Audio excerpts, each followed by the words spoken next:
Live from Burbank, the media capital of the world.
To participate in the general public comment period, please call now at 818-238-3335.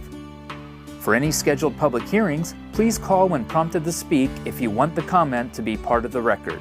Speaking times will be determined by the total number of public comment cards and callers in the queue at the start of each public comment period. For 1 to 20 total speakers, each speaker will receive up to 3 minutes. For 21 to 39 total speakers, each speaker will receive up to 2 minutes. And for 40 plus total speakers, each speaker will receive up to 1 minute. No additional comment cards or calls will be accepted once the public comment period begins. Interpreters are available for assistance with in-person public comment. Please connect with them if you are in need of services. Hay servicios de interpretación disponibles para asistir con los comentarios públicos en persona. Por favor, habla con un intérprete si necesita estos servicios. Եթե տեղում մեկնաբանություն եք անում թարգմանիչի կարիք ունեք, միացեք թարգմանչի հետ օգնության համար։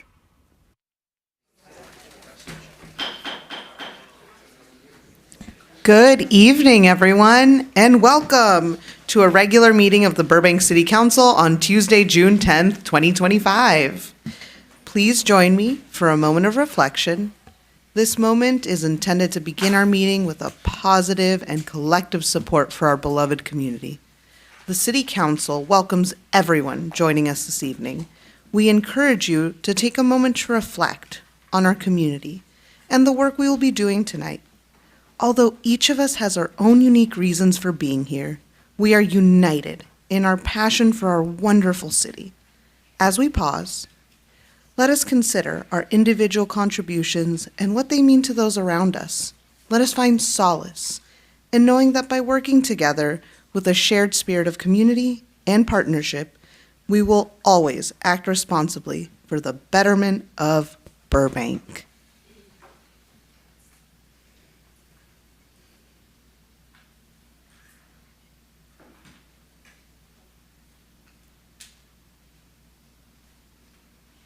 Please join me for the Pledge of Allegiance.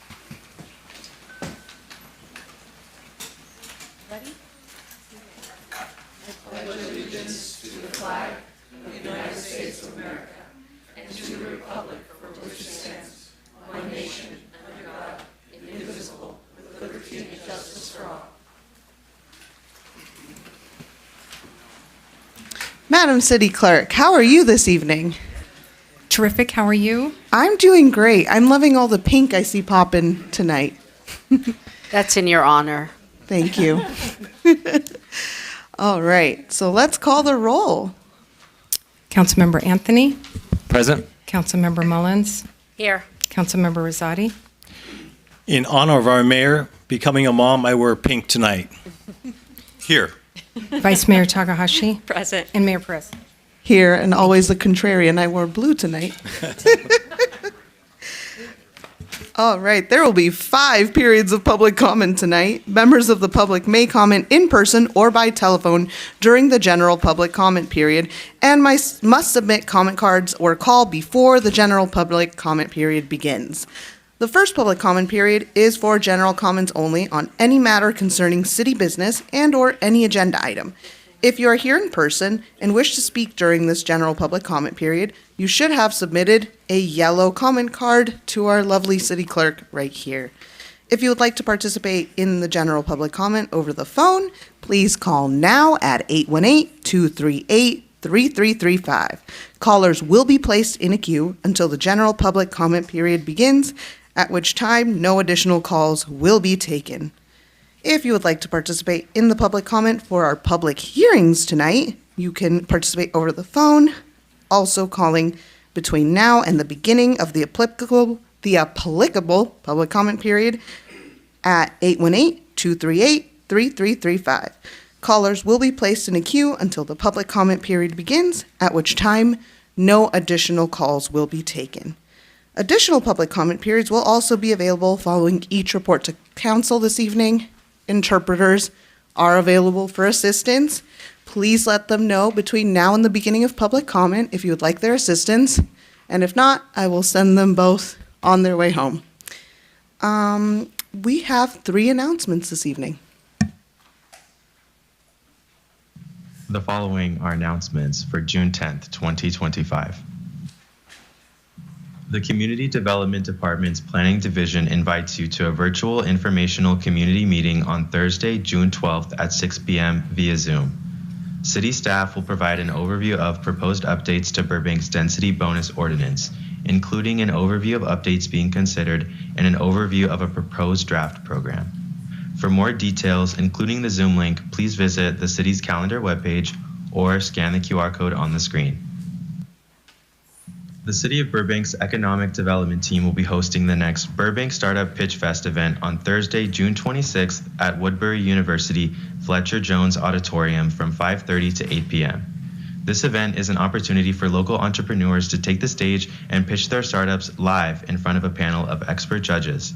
Application details and registration details can be found on the Economic Development website, econdevburbank.com/entrepreneurs, or by reaching out to econdev@burbankca.gov.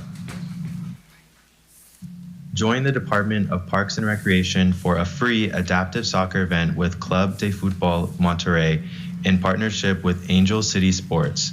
This event will take place at McCambridge Park on June 15th from 10 a.m. to 1 p.m.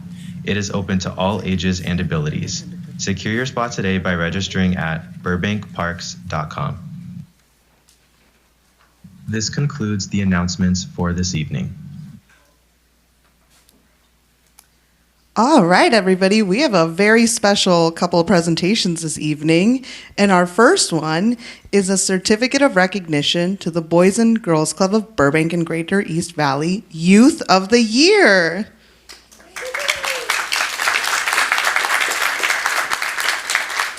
At this time, I would like to invite Alexander Preciado to join me at the podium.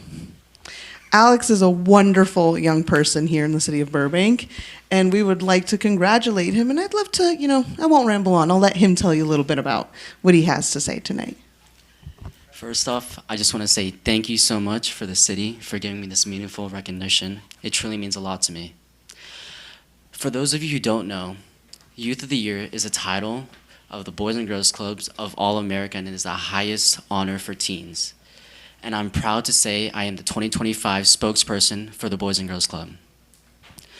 I know that the city and the Boys and Girls Club have been long supporters for many, many years. And I'm proud to say that I'm here and I'm speaking in front of a lot of people, and I'm just here to acknowledge this award. Thank you so much for everything, Nikki Perez. And thank you so much for the Boys and Girls Club for the past 8 years. Thank you. Thank you, Alex. And I'm going to embarrass you a little more, though. I've had the great pleasure of getting to know Alex over the last couple years, probably it's been. A few years ago, I was one of the judges for the Youth of the Year panel. And I watched him go up there and present himself in a way that is not easy for those of us who are shy and who are learning how to publicly speak. And he was there, he presented himself with grace, and he didn't win that year. And I watched you take that loss and say, it's okay, I'm going to try again next year, and I'll look for ways to better myself. And if that's not something to celebrate already in itself, I don't know what is. I am so proud of having watched you grow the rest of the year, having seen you ask about resume advice, having seen you ask, what else can I join? What else can I do? How else can I get involved? And taking any failure as an opportunity to grow and to get more involved and to learn. And I think for that, I'm so proud of you. Seen you grow as a public speaker, and I hope to see you go the rest of your career. So thank you for being an example for other young people in the Boys and Girls Club. Thank you for being an example for everyone. And really, it is my absolute pleasure on behalf of the City of Burbank and on behalf of all my colleagues on the council to present you with this certificate of recognition.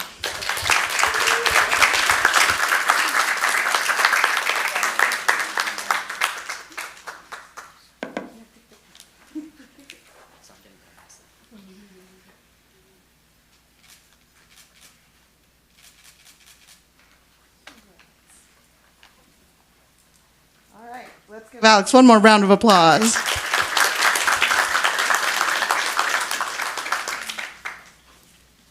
And thank you to the Boys and Girls Club for joining us this evening as well. Thank you all for being here. We hope you enjoyed your tour, and you're welcome anytime down here at City Hall. Thank you. All right. Our next presentation this evening is a presentation of a proclamation declaring June 1st through 30th, 2025 as Pride Month in the city of Burbank.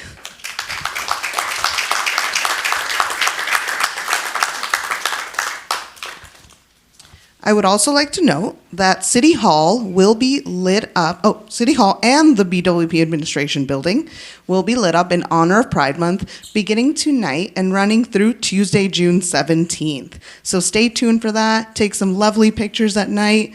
We do a lot of work to get those colors up and running, and we hope you enjoy them. And at this time, I would like to welcome the amazing Tracy Tabb and the fabulous Ever Huerta, representing Burbank Pride, to please join me at the podium.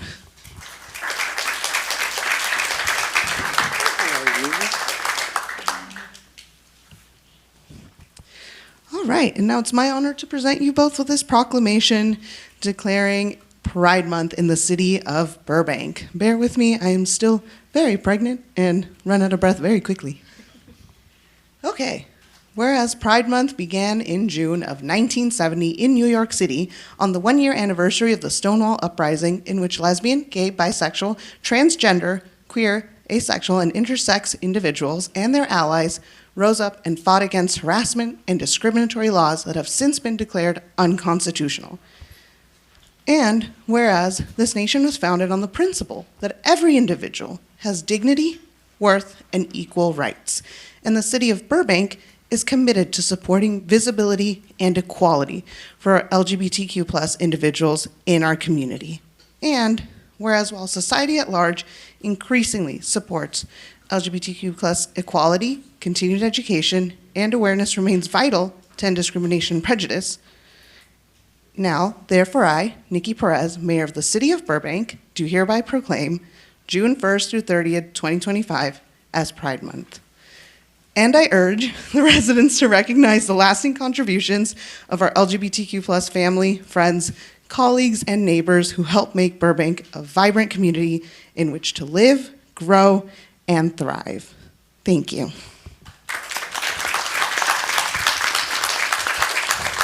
I'll present you with this. And now, if either of you would like to say a few words. We just really want to thank the city for recognizing Pride Month and us being a part of it. We are so honored to actually be accepted in Burbank. This is actually our fourth year having an event, and we received a grant as well, which is just amazing. It's so wonderful to actually feel so accepted in a city that you belong to, and we just, it really touches my heart. And we want to make Family Pride Month in September. Thank you. Hi, everybody. Ever Huerta, proud lifelong resident of Burbank. Just want to extend a big thank you to the city for always honoring, always supporting us, and being there for us as an organization and helping us guide, especially our amazing Parks and Rec department, who time and time again works with us and helps us, give us advice day of, day after. So thank you for all the support. And I also just want to emphasize, especially with everything that's going on the national level, I think it's really important that we honor, celebrate our LGBTQIA plus neighbors, when many of our members of our community are being attacked daily on their basic rights. So I just want to say thank you again to the city for honoring Pride Month and continuing to uplift and elevate our LGBTQIA plus neighbors, and especially our mayor, who is our first serving LGBTQIA plus mayor in the city of Burbank's history. So as well, just really special today, and as well honoring our mayor and such an amazing organization and the support she's given to us. So thank you guys. And before these folks leave, I do want to ask a couple of questions. So when will we be celebrating Pride? Actually, this year we're going to do it on Sunday, September 28th from 12 to 6 at McCambridge Park. All right, mark your calendars, folks. And my other question for you is, if folks want to get involved, how can they get involved? They can go to our website and sign up on our contact sheet, and I will probably get back to you. And what's that website? Oh, sorry, burbankpride.org. All right, folks, you heard it. If you're interested in getting involved, please reach out to these folks at burbankpride.org. And happy Pride, everyone. Thank you both.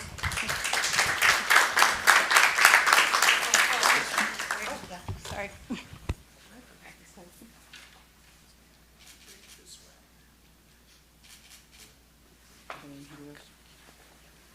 Thank you, everybody. That concludes our presentations this evening.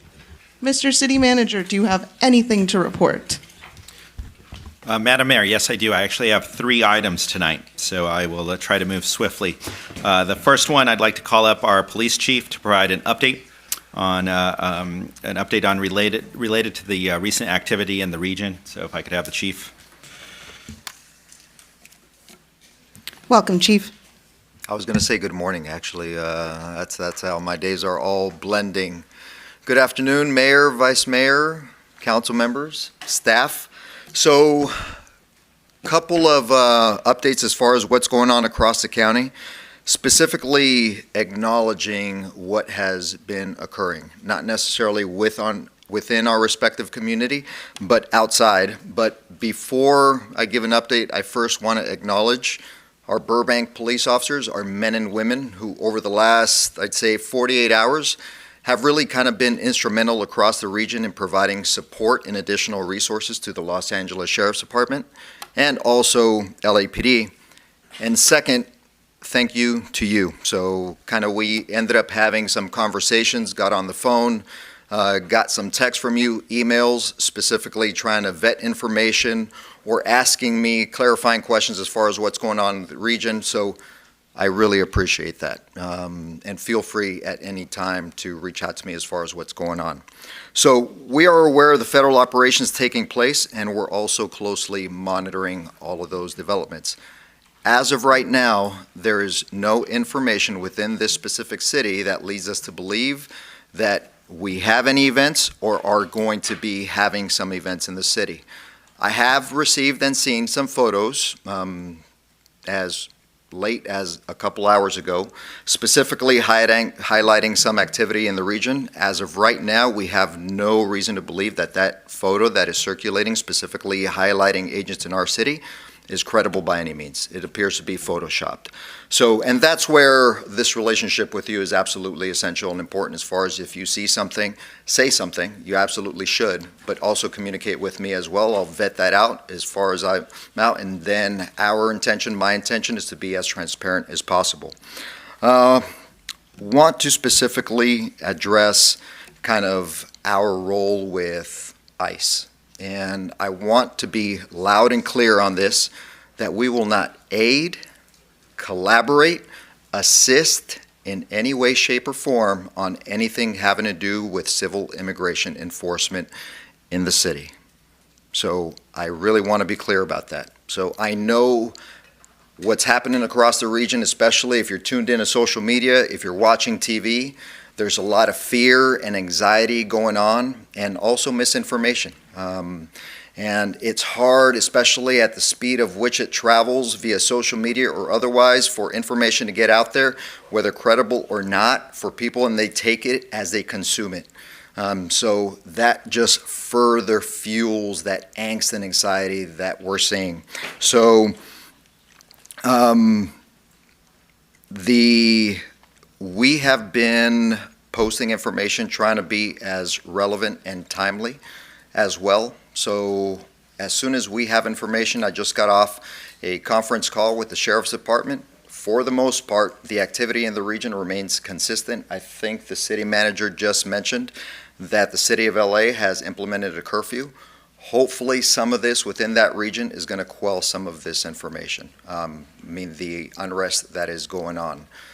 Aside from that, we are consistently and constantly monitoring the activity via the Sheriff's Department, LAPD, and our regional partners. I can't tell you how plugged in we are as far as what's going on. And again, I'm going to stress there is nothing going on within this respective city. However, that is not to say that at any point in time that something can't happen. The collaboration and communication that normally occurs amongst the region with our law enforcement partners is not so collaborative with our federal partners, so which makes it a challenge for us. So in that sense, we end up being reactive instead of proactive. And the last thing I'll say is kind of as to our posture specifically as the Burbank Police Department, I keep saying over and over, we're definitely operational ready. We have put systems in place to ensure that we maintain the safety of our residents and our community, but at the same time trying to be calm. And that ultimately goes back to what I was saying before, and I ask you to maintain that communication with me. When you see information, make sure that we connect, and then I'll vet it out and then communicate it accordingly via our social media platforms. You have any questions? Thank you, Chief. Any questions from council? Councilor Mullins. Not a question, but I do want to acknowledge your leadership, and I do personally appreciate that you're on top of it. You were text Sunday evening, Saturday evening, and I'm sure, the rest of the council also got a hold of you with, like you said, wrong information or misleading information. And I do personally appreciate the prompt response, and it puts the public at ease once we give him the information and said, nope, just heard from the chief, this is incorrect. So city manager, and thank you, chief, for all your prompt responses, your hard work, you're on top of it. And thanks to all the men and women also in your department. So I appreciate that very much. Thank you. Thank you. I'm going to go to the vice mayor, and then I'll. Thank you, Madam Mayor. Yes, I echo the same sentiments as Councilmember Mullins. Thank you so much for your accessibility and transparency and being committed to our residents. From what I understand, you were talking about information sharing with the community. From what I understand, there's a page on our city website, Know Your Rights, and I think our information is there, right? And you're sending out information on social media to update the community. If somebody's not on social media, what's the best way for them to get the updates from you? If they even just, for the most part, the information that I'm seeing that we're putting out is consistent across the region. The media is also putting out that information also, so even if they don't have access to the web, as long as they tune in to one of your large news networks, they should be able to get that information as far as what's going on. Okay, great. Thank you. Thank you, Madam Mayor. Councilmember Anthony? Thank you, Madam Mayor. Thank you, Chief. I know even we are not immune. I had shared an infographic from a vetted and trusted source, someone that I had shared many times over before, and come to realize this person had not vetted their source. So that's on me for not vetting it on my own. And so now, we got to be hyper vigilant. The fact that you're telling us there's now Photoshopped images running around, especially with AI and all this stuff, you're absolutely right. We got to be double checking our sources, not reacting out of fear, being calm, collected, and keeping our heads. So I appreciate you coming down here and talking to us about it. Thank you for that comment, Councilmember Anthony. I totally missed that piece, and you're absolutely right. And the piece that I'm specifically even more concerned about is AI.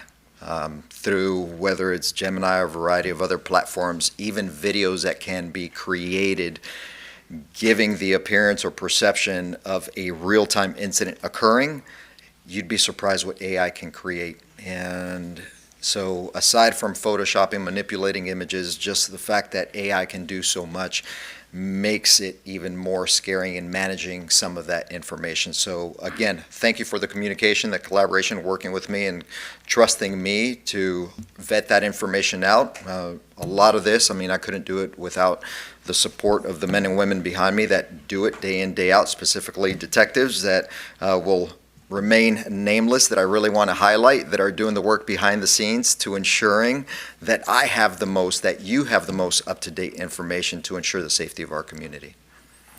Thank you, Chief. And one more question for you. If folks have information that they would like to share, how can they share that with you? We have a contact page on the website. And forgive me, and only because I'm new to this, and one of my captains mentioned it, that there's a contact tab if you go to our webpage where you can specifically write in narrative format anything, and that will come over to us. Great, thank you. And please look out for that page on our Burbank Police Department website. Folks, it's the best way to get information out there. I thank you, Chief. I appreciate you sharing that. You know, we see a lot on social media. There's a lot of reactiveness, a lot of emotions are high, but the best thing we can do at this time is keep a level head.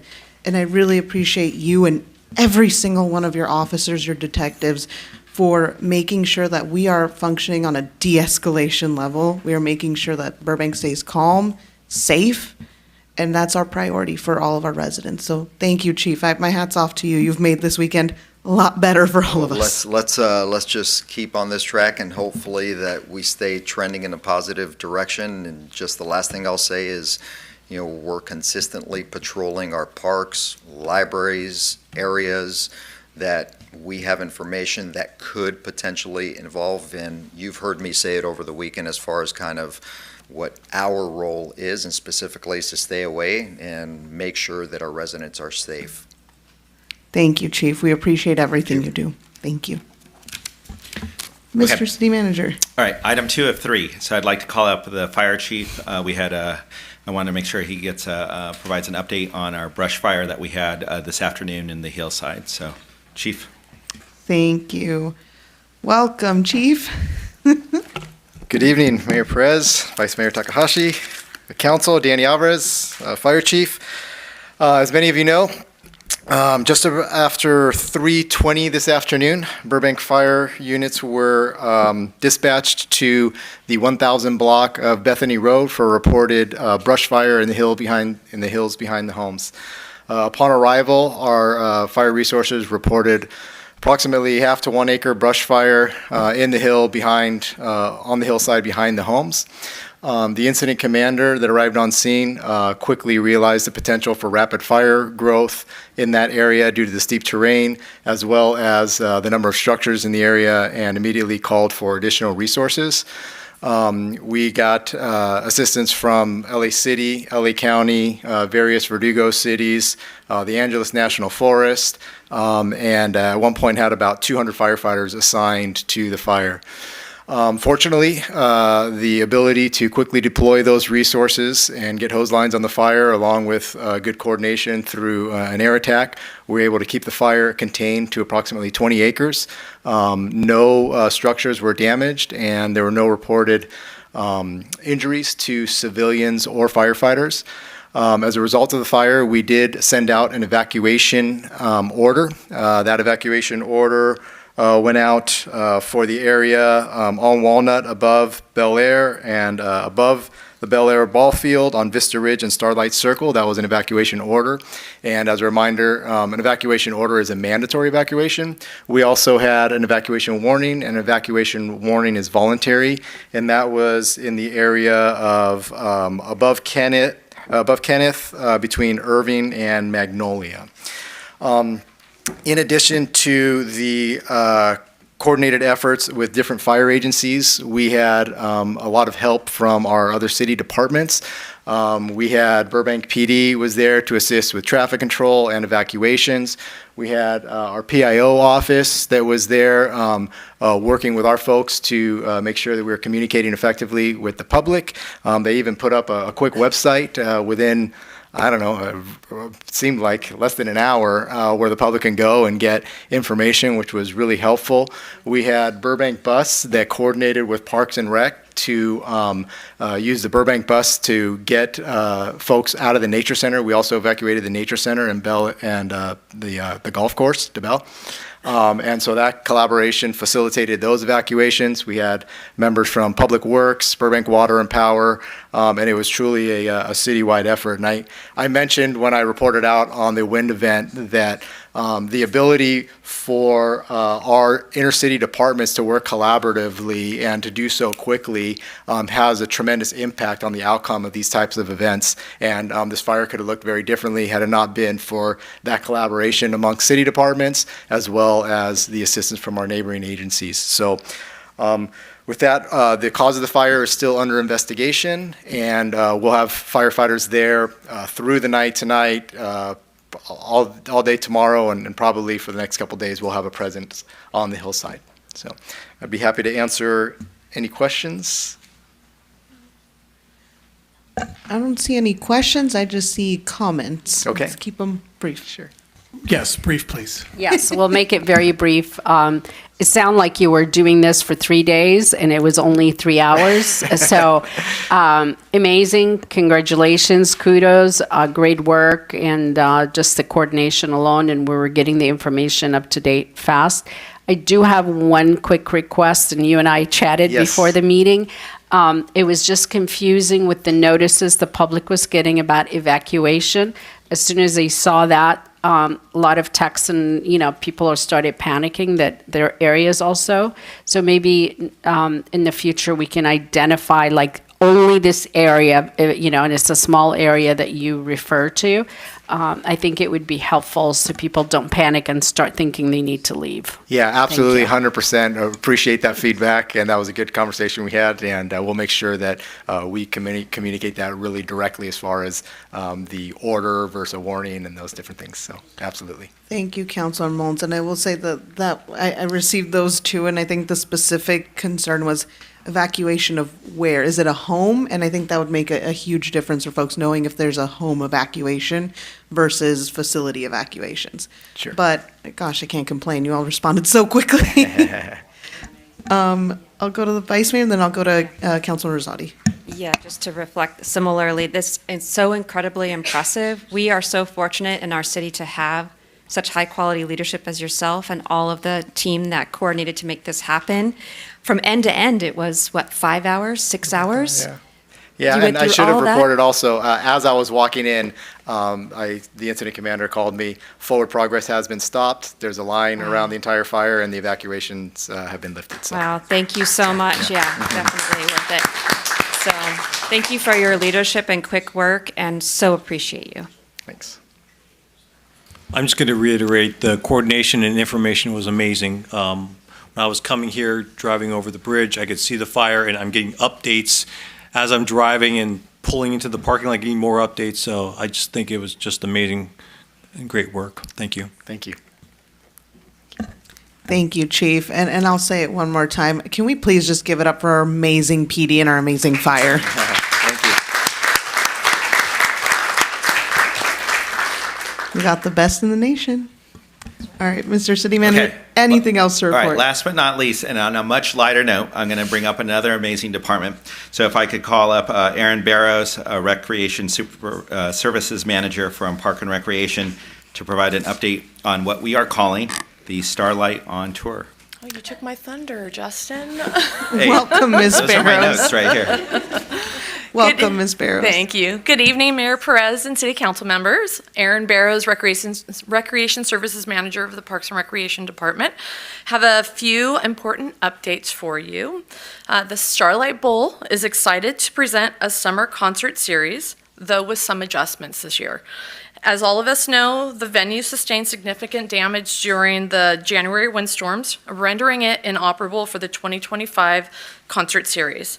However, we are thrilled to introduce Starlight on Tour 2025 season lineup, bringing the magic to you. This year, our summer programming has been reimagined with events relocated to alternative venues across the city. All music and movies in the park events will take place at Johnny Carson Park or McCambridge Park and will be free for the entire community to enjoy. So I'm just going to go over our schedule really quick. We're going to kick off on Saturday, June 28th with The Wild Robot, a showing at Johnny Carson Park. We'll start activities at 6 p.m. with the movie starting approximately at 8 p.m. I'll hold off on July 4th because that's a different one. On Saturday, July 19th, we're going to have an Encanto sing-along. This is also going to take place at Johnny Carson Park. We'll have activities starting at 6 p.m. With the movie starting at 8. On August 9th, it's the Parks and Recreation Centennial Bash. So as you are all aware, I was here a few months ago. Parks and Recreation is celebrating our centennial year. So we are having our big Centennial Bash on August 9th at McCambridge Park. And the evening will be a showcase of Parks and Rec, but we're going to end with a concert with opening up with the Platinum Groove and bringing back the Spasmatics, who is a group favorite. Events will kick off at 4:30 and again at McCambridge Park. On Saturday, August 23rd, we are going to do a combo band and movie night. We're going to start the day at 5 p.m. with activities. Then we'll bring the Remotes up, who do covers of all different TV theme songs through the year. I kind of watched their promo reel, really fun. And then we're kicking it back to the 80s, and we're going to have the show the original Footloose from the 80s. Then September 13th, we're working in collaboration with our Burbank Cultural Arts Commission, and we're going to do our second annual Fall Festival. And it's going to be highlighting all of our local talent. We're going to work with a children's entrepreneurial market, and then we'll also have some local bands that we're going to be working on and featuring. More details is to come on that one. And additionally, due to the devastating wildfires that our neighbors experienced earlier this year, I am sad to report the annual Burbank 4th of July fireworks display will not take place, but have no fear. We will be offering a free concert at McCambridge Park featuring Bruno and the Hooligans, who is a Bruno Mars tribute, with an opening band of the Ultimate Rock Band. And we will light up the sky with a dazzling drone show. Just confirmed a few hours ago, so I'm very happy to be able to report this is going to be happening. The show will kick off at 9 p.m. So our event at McCambridge Park will start at 5 o'clock that day. We'll have our bands and live music about 6:15, and then we will have the drone show at 9 p.m. Please be aware that it's going to be launched from the Starlight Bowl parking lot area, but there will be no public access up there whatsoever. So we invite people to come to McCambridge and listen to music with us. McCambridge Pool will be open that day as well. And then for complete details on all the movies and concert lineup, please feel free to visit www.starlightbowl.com.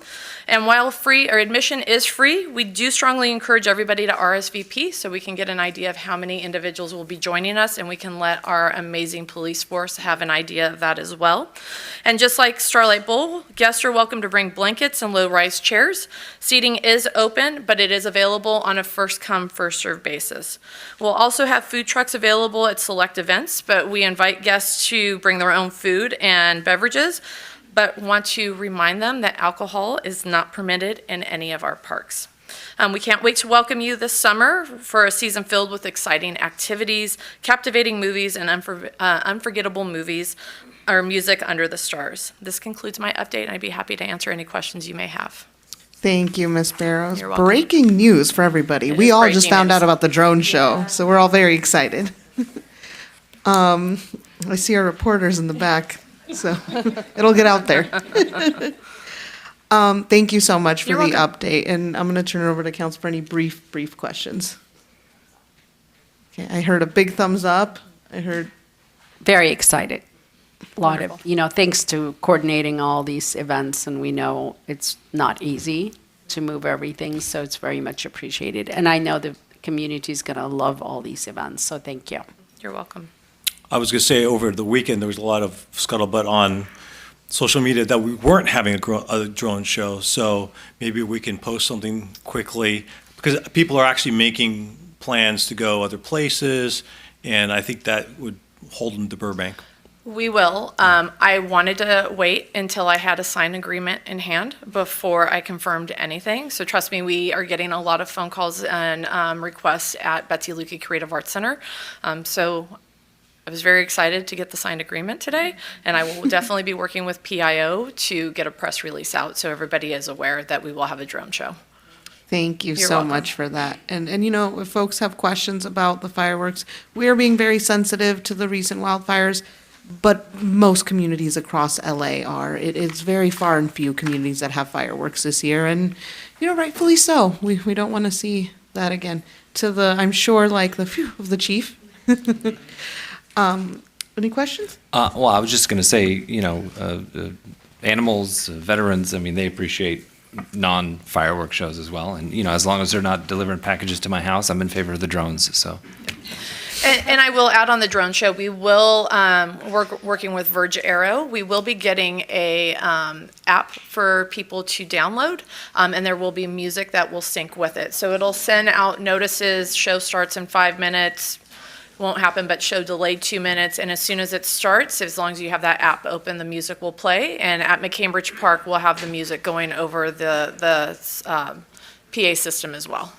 Thank you. That's amazing. That's great to hear. Well, we look forward to hearing more updates and seeing everybody at McCambridge on the 4th of July. Wonderful. But June 28th, Wild Robot at Johnny Carson Park first. Thank you, everyone. Thank you.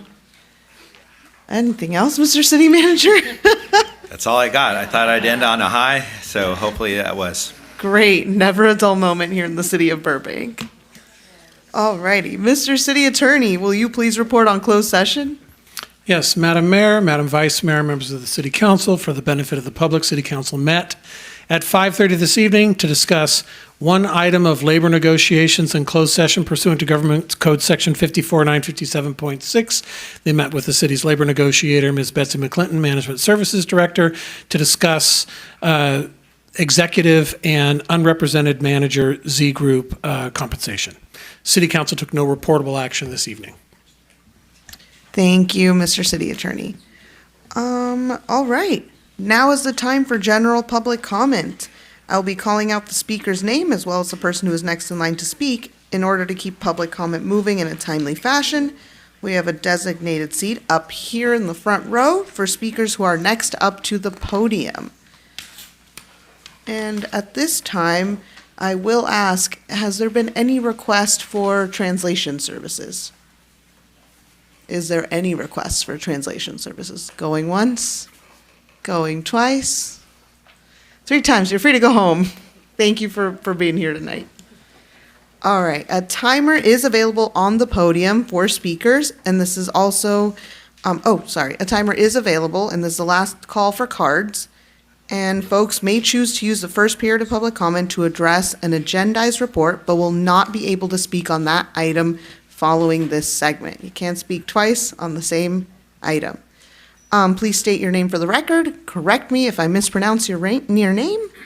And now that we are beginning, Madam City Clerk, how many cards and calls do we have total? We have 13 cards and 4 callers.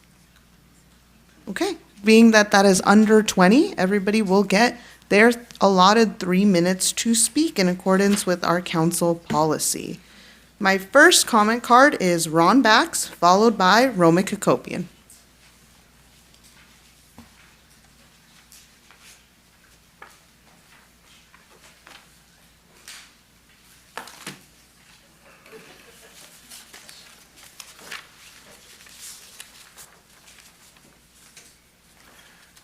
Good evening, Madam Mayor, Vice Mayor, council members, and staff.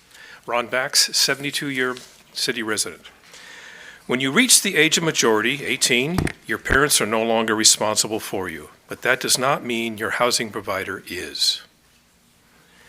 If the City Council wants to take on the guardian role, do so with public resources. Do not press into service housing providers to fulfill your social agenda. As a taxpaying citizen, I am in favor of rental assistance that is coupled with need testing. Some tenants do need aid. The assistance you authorized in September of '23 amounted to $2.57 per citizen, would solve the problem and was a one-time expenditure. Rent caps impose far greater financial burdens on housing providers and are perpetual. Don't LA my Burbank. Second sip. I'm enraged that the Tenant Protection Ordinance has been titled Landlord Tenant Protection Ordinance on the Burbank Housing Enforcement Unit website. It should be aptly titled the Landlord Prohibition Tenant Protection Ordinance. Everything within the ordinance prohibits housing providers' actions and protects tenants. The term landlord continues to be used. It is defamatory. The term comes from feudal times when landlords egregiously suppressed the people subjects who lived on their land. We housing providers do not practice such domination. Please stop defaming us. All we ask is that our tenants pay compensation for the use of our property and treat it as it is their own, without conceiving it is theirs to do with it anything they please. Don't LA my Burbank. Thank you for your time. Thank you for your comment. Our next speaker is Roma Kakopian, followed by Mike Darian.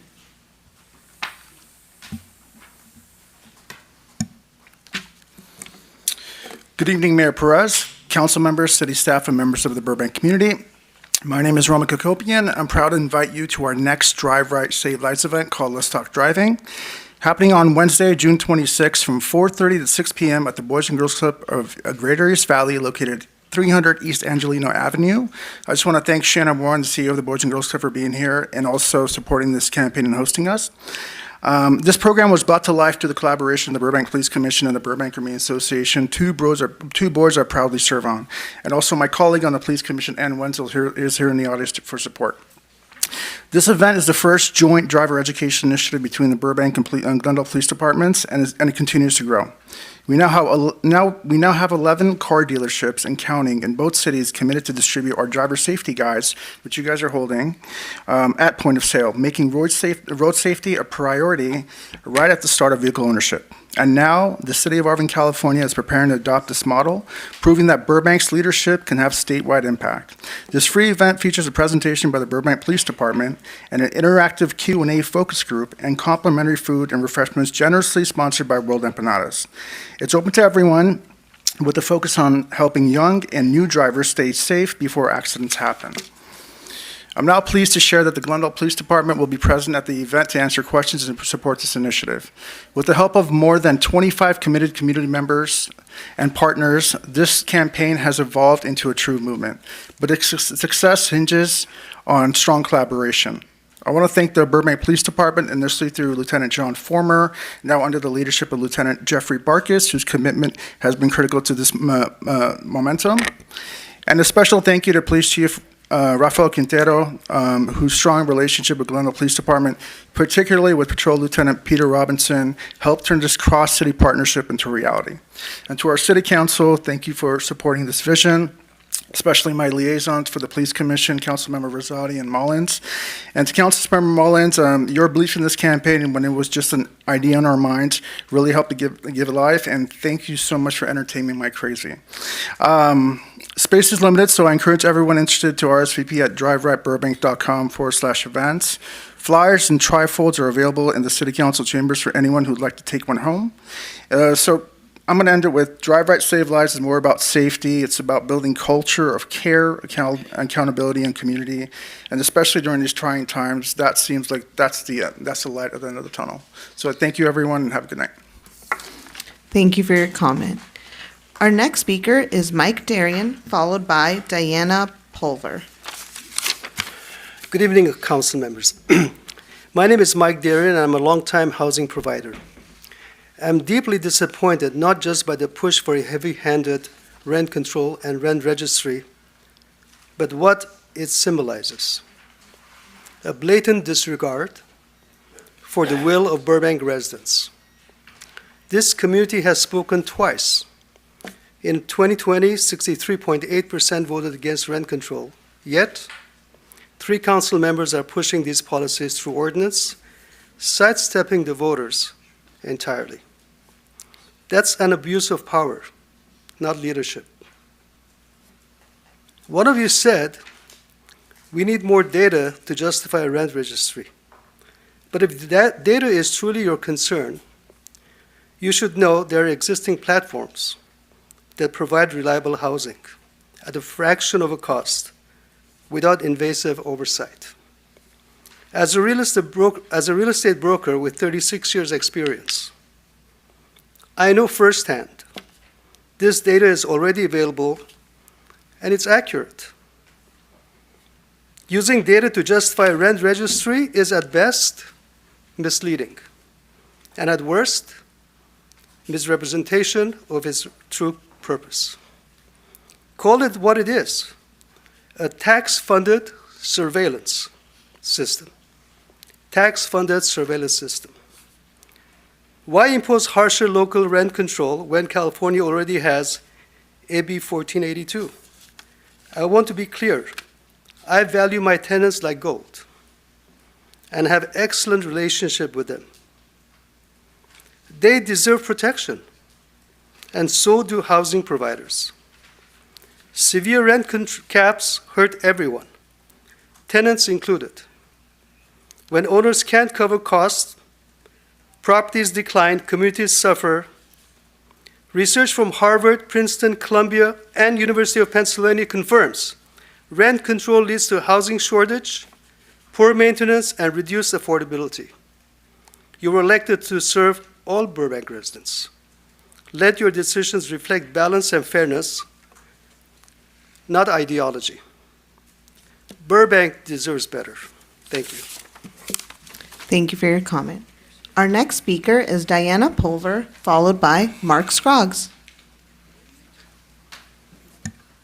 Good evening, Mayor and Council members. My name is Diana Pulver, and I'm here to ask again that you keep small housing providers in mind as you consider adding more expenses and onerous regulations on mom-and-pop housing providers.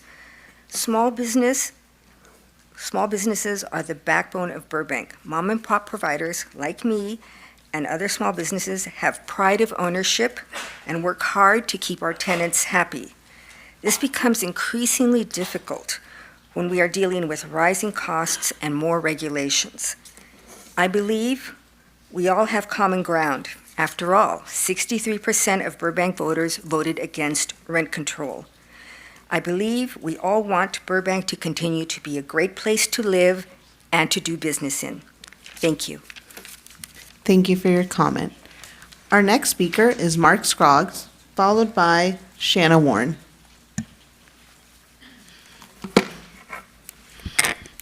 Good evening, everyone. I'm Mark Scroggs. First, with regards to the two state tax incentives on entertainment, they should be voted on this week. God knows how much money there'll be for them, or if there's not going to be any money at all, but that's the next step, so we'll know more soon. Then we can get into what New York Magazine is calling the great realignment, what entertainment has to do in the future, because this business is changing rapidly, and we have to change with it. Besides the tax incentives, one thing to keep in mind is tariffs. We keep that in mind for so many things.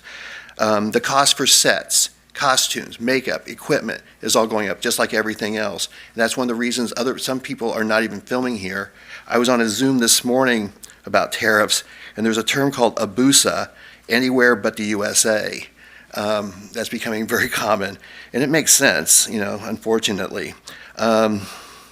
Is going to continue damaging us on so many levels. One thing I like to do, and you guys can do too, is do one of my favorite stress releases. Call the White House comment line at 202-456-1111. It's open Tuesdays through Thursdays from 8 a.m. to 12. You can be very creative. Trust me, I was very creative this morning about Stephen Miller. So yeah, just leave the comments, 202-456-1111 for everybody out there.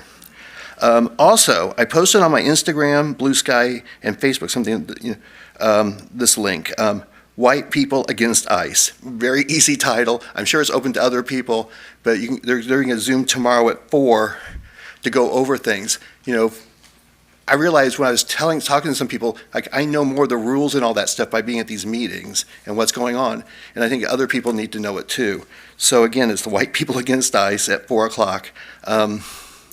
Because we are, besides entertainment, I was thinking about this. In 92, after the riots, in 94, after the earthquake, so many people moved, so many productions moved. I had so many people working in Canada after that, and it's going to keep going. They're not going to stay here for so many reasons out of our control. So just to keep that in mind. And on that cheery note, have a great evening. Thank you for your comment. Our next speaker is Shanna Warren, followed by Jesse Moreno. Good evening, Mayor Perez, City Council members, and City staff. My name is Shanna Warren, and I'm the CEO of the Boys and Girls Club of Burbank and Greater East Valley. I first want to thank you all for your support of all of our programs. Your past support has allowed us to provide after-school and summer services for families who need us most. I'm here tonight for our request for public service funds for our after-school and summer enrichment programs. We are requesting $20,000 for scholarships for extremely low-income and low-income members to attend the Boys and Girls Club after school and for full day camp during winter, spring, and summer. The Boys and Girls Club currently has 33 locations, of which 18 are located in the city of Burbank. Our before and after school enrichment and summer day camp programs are offered to all children ages 4 through 18, and no child is ever turned away for an inability to pay. For 30 years, the club has helped parents by providing a fun, safe, affordable before school, after school, and day camp environment for over 3,800 children ages 4 through 18. Our programs are a great alternative for many young people who may otherwise be alone after school or during the day. Our staff are trained, friendly, and dedicated to serving the children's needs, and each child is encouraged to participate in a variety of enriching artistic and educational activities and programs such as STEM, performing arts, athletics, homework assistance, tutoring, college and workforce readiness, community service, and our deaf and hard of hearing program. 15% of children in the United States participate in an after-school program, but an additional 18.5 million, or an additional 30% of extremely low-income and homeless families would participate if a quality program was available to them. The Boys and Girls Club of Burbank seeks to fill that gap in our community. Funding from the City of Burbank would benefit 60 children from the City of Burbank for 16 weeks of full day camp and 36 weeks of before and after school programs. Thank you for your consideration. Thank you for your comment. Our next speaker is Jesse Moreno, followed by Susan O'Connell. Good evening, Mayor, council members, and everybody. My name is Jesse Moreno. I'm here to talk about speeding cars on Kenneth Road. I live on the corner of Fairmount and Kenneth, and I see and hear cars speeding by. I've seen cars that I could swear are doing 60 miles an hour. Just 2 days ago, there was an accident on Fairmount and Kenneth at 8:05 p.m. Nobody was hurt, but there was damage to the vehicles. Tow trucks hauled them away, and they left all the debris, including fender parts, on the street. I even called the city street maintenance yesterday. But anyway, so I live a block away from John Muir and 3 blocks from Emerson Elementary School. Okay. The next street up is Bel Air. Between Walnut and Magnolia, there are 5 speed bumps in 5 different, blocks. On Kenneth, which is the street that goes in front of John Muir and Emerson, from Bethany to Magnolia, you have 4 sets of stop signs. Most of them are 4-way, but the corner of Fairmount, where I live, and the corner of Grinnell, which is the next street over, there's only stop signs controlling traffic, Fairmount and Grinnell crossing Kenneth. There are no stop signs controlling traffic on Kenneth. So that gives vehicles a good 3 blocks from Walnut all the way to Harvard, and I hear them and I see them speed by. So my basic request is that the city council maybe seriously consider or look into either installing speed bumps or some stop signs, which I'm guessing stop signs are a lot less expensive. I'm guessing the only streets that need additional stop signs are Fairmount and Grinnell, where it stops traffic on Kenneth from both sides. Those are the only two streets that do not have stop signs controlling traffic on Kenneth. And that is it, council members, and my wife just reminded me, she wanted me to make sure to thank the fire department and the police department for the fire control. Thank you very much. Thank you very much for your comment. Our next speaker is Barbara Howell, followed by our next speaker is Susan O'Connell, followed by Barbara Howell.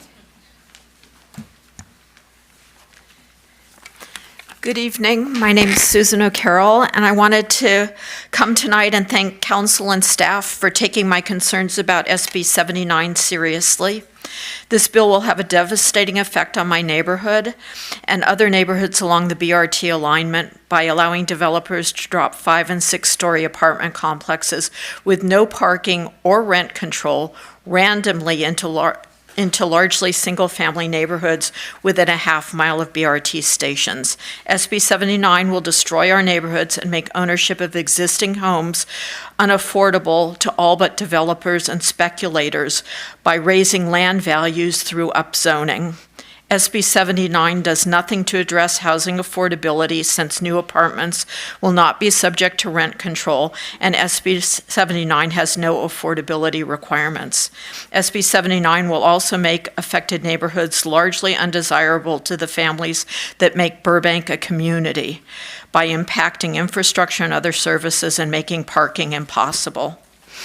I really appreciate that the city sent a letter opposing SB 79 to Senator Wiener, and that council and staff followed up when it was brought to their attention that the city was not listed in the Senate analysis as opposing SB 79. So thank you. I would also like to publicly thank Senator Minjavar for voting against SB 79. I really appreciate her acting in the interest of the community rather than special interests. Unfortunately, SB 79 was passed by the Senate by a narrow margin and now moves on to the Assembly. It's vitally important that the city continues to communicate its opposition to this bill, which would strip Burbank and other cities of land use control in key areas within their jurisdiction. It's my sincere hope that Assemblyman Schultz will join with Burbank, Pasadena, the Los Angeles City Attorney, the League of California Cities, and so many other cities and communities in opposing SB 79. So again, I wanted to thank you for your help with this and for what you have done and will do in opposing SB 79 and hopefully protecting our communities. Thank you very much. And since I'm up here, I'd also like to thank the police department and the fire department. We're very lucky to have them and to be a small city like Burbank with our own great public services. So thank you. Thank you for your comment. Our next speaker is Barbara Howell, followed by Lori Blake.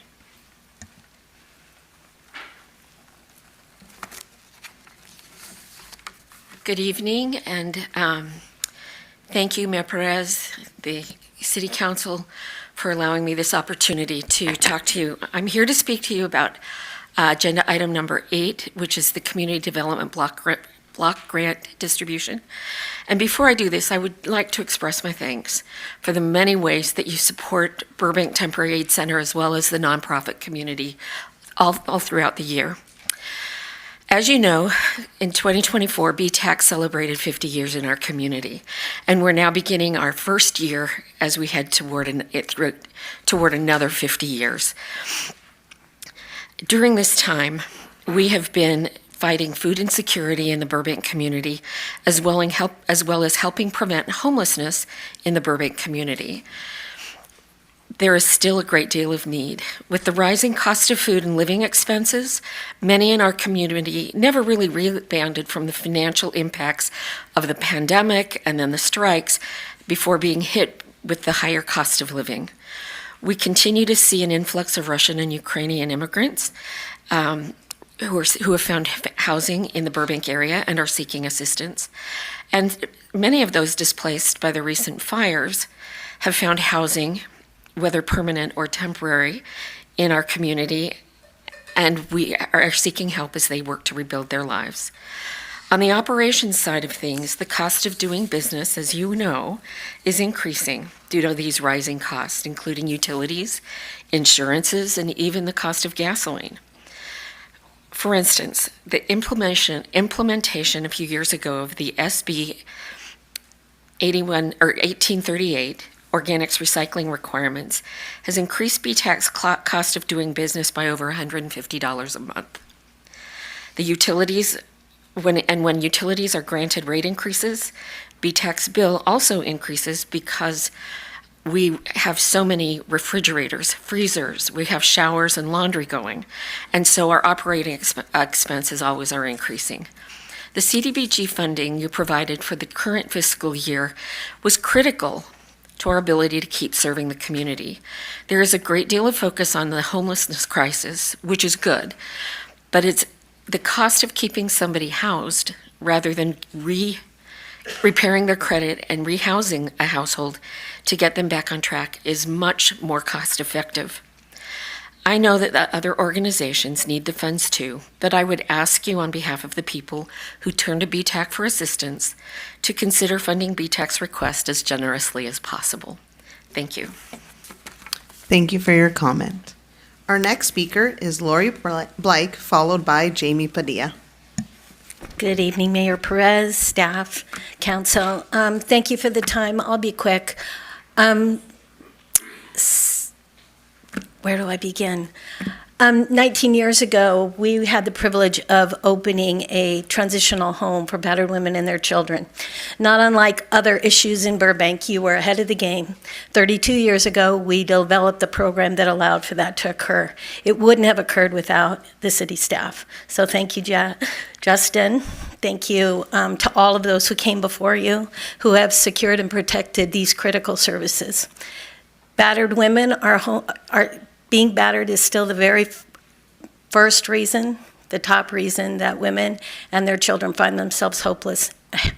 I don't know what's wrong with me tonight, I apologize. Homeless in LA County and in this country. I apologize for my bad presentation, but today is a very disturbing day in our world, and it's hard for me to keep it together. So anyway, in relationship to that, though, I am more than grateful to work in a city like Burbank, to hear about the fire department, the police department. That is so Burbank, and to put it out front, particularly at a time like now, when our community, our families, our individuals, our children, our schools are so nervous and so upset and so depressed and anxiety-ridden, and there doesn't seem to be any relief. So I'm not here to talk about that, but it is certainly the work that we do every day at Family Service Agency, and we can't do that without you. And battered women and their children, which is what this funding is about tonight, just makes them even more vulnerable. And so I ask you to support, as you always do, this program, and I pray that you will support, and I pray for your leadership. I can't even begin to imagine how hard it is to lead at a time like now, but to be in the hands of your staff, Justin, who have I had the privilege to meet with on other issues in the last few weeks. I can't tell you the hope that comes from meeting with a staff member in Burbank or one of your leaders, and I don't say that casually. I'm kind of icky around leadership. I'm kind of picky around those things, truth be told. And let me just say that the group that you've put together are just extraordinary.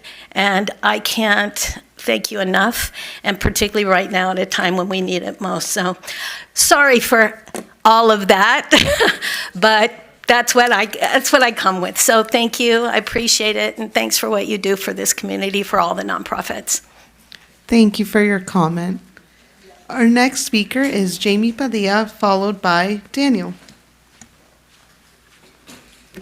Good evening, Mayor Perez, council members. It's too bad that the previous speaker just walked out of the room. I wanted to acknowledge how important it is to bring emotion into our comments in a time like this, and appreciated hearing that. I am a 9-year resident here in Burbank, a solo mom and a tenant. I'm here today to continue to voice my support for enhanced tenant protections in Burbank, including the rent registry that's under consideration. I actually agree with previous speaker Ron Bax. I think our ordinance should be called the Tenant Protection Ordinance and really appreciate the clarity of that and see no reason to shy away from our city having a set of protections in place that aim to aid our tenant population. I'm also here today just to be in community. I joined BTU this year. As I previously mentioned, I'm a solo mom here. Finding community in that organization has been really valuable for me.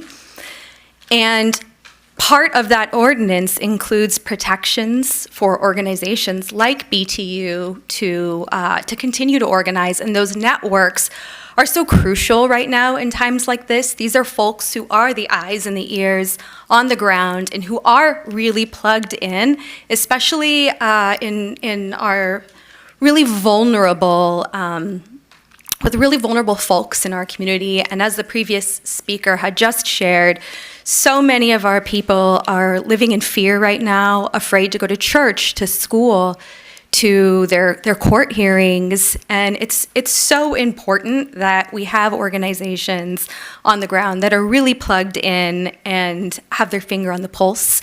So I'm really grateful that we have those protections in place and want to just voice my support for just the continued enhancement of that.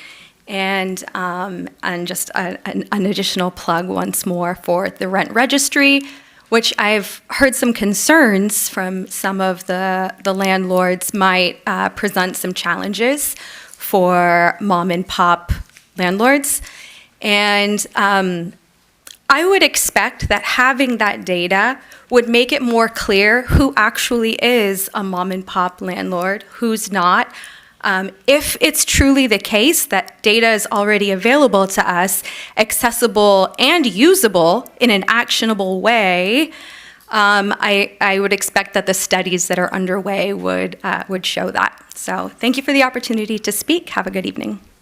Thank you for your comment. Our next speaker is Daniel, followed by Joe Pimienta.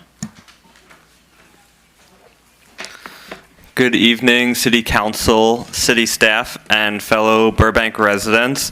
I want to give a special shout out to all the city staff involved with helping with the fires. That was pretty amazing work. It was scary, but it's really great to see the situation over and taken care of. I also want to acknowledge the horrific, dehumanizing, and unconstitutional actions taken by this fascist presidential administration. I stand in solidarity with our immigrant community. I see members of the City Council out on the streets and on social media seeking answers and promising to help defend our community. That's what leadership looks like to me. On the topic of housing, I'd like to draw attention to Burbank corporate landlord's latest astroturfing effort called Burbank Fair Housing PAC. They're essentially working on riling up landlords to push back against any sort of regulations or protections that could affect their business profits. They have a YouTube page, and one of the videos they have is titled, How to Use AI to Write an Email to Council Members. I just want to make sure that you're aware of that. I hope people aren't using AI to write to council members. I think it's, in some ways, it's a dangerous thing for tenants to get up here and speak with concerns about retaliation and harassment. And it's a big deal for us to email you and to speak up. And I hope that there aren't bad faith efforts in this regard. So I do want to talk about who some of these corporate landlords are involved with this PAC. They refer to themselves as local mom and pops. Well, someone mentioned that there's available tools to analyze housing data, and I actually used one of these commercially available real estate tools, and I can tell you a little bit about some of these landlords who come up and speak. A few of them don't actually live in Burbank, but rather Encino, Glendale, and Sun Valley. Several of them own 3 or more houses. I call that house hoarding. Many of them own more than a dozen rental units. I don't think that's a small mom and pop. And of these self-declared local mom and pops, very few are actually local and small, not hidden behind LLCs, corporations, and trusts. So I grew up in a large household, 2 siblings and 3 step-siblings, that's 6 kids, and we had a saying at the dinner table, make sure everyone has a plate of food before you grab seconds. Folks are claiming to be mom and pop landlords who own 7 houses while we fight for the privilege of a safe and affordable home. These are not housing providers, they're housing hoarders. Resource hoarding is selfish and it harms our community. Thank you. Thank you for your comment. Our next speaker, or our final comment card speaker, is Joe Pimienta. Thank you for the drawing of the bunny. To say LOA.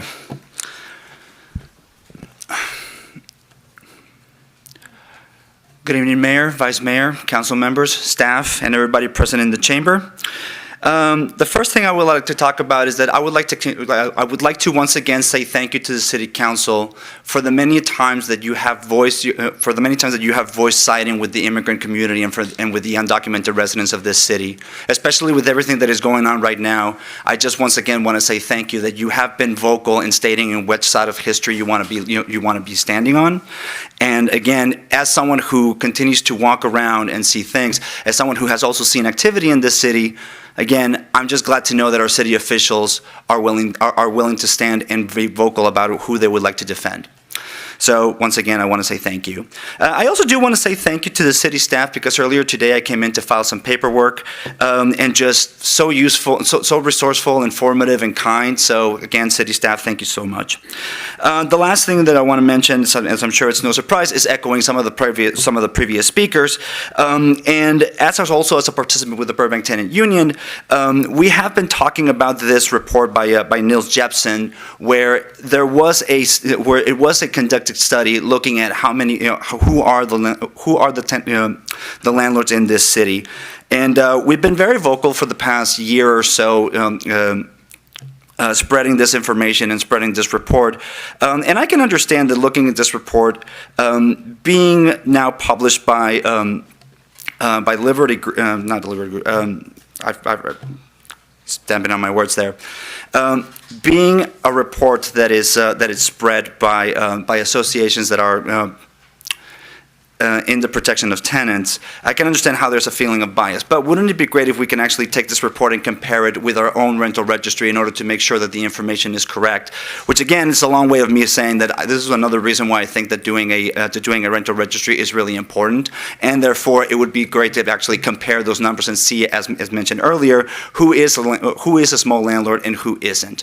Because again, we continue to see how many times there are LLCs hidden under LLCs in order to make sure that they can get the landlord protections or the mom and pop protections while not being one of them. And the last thing that I do want to say is that, as it was mentioned earlier, that twice rent control has been voted against. Two things to say about that. Just remember that rent caps also do help tenants save money, which seems pretty obvious. And the other one is that 63% of voters does not mean 63% of the population. So just something to reflect on, as every time that we continue to go with these conversations, we have to keep asking ourselves, who is not at the table voicing their opinion? And again, as I mentioned many times before, there are a lot of people who do have fears of retaliation, which is why they do not come forward. With that, again, sorry for the stuttering, but thank you for your service and thank you for your time.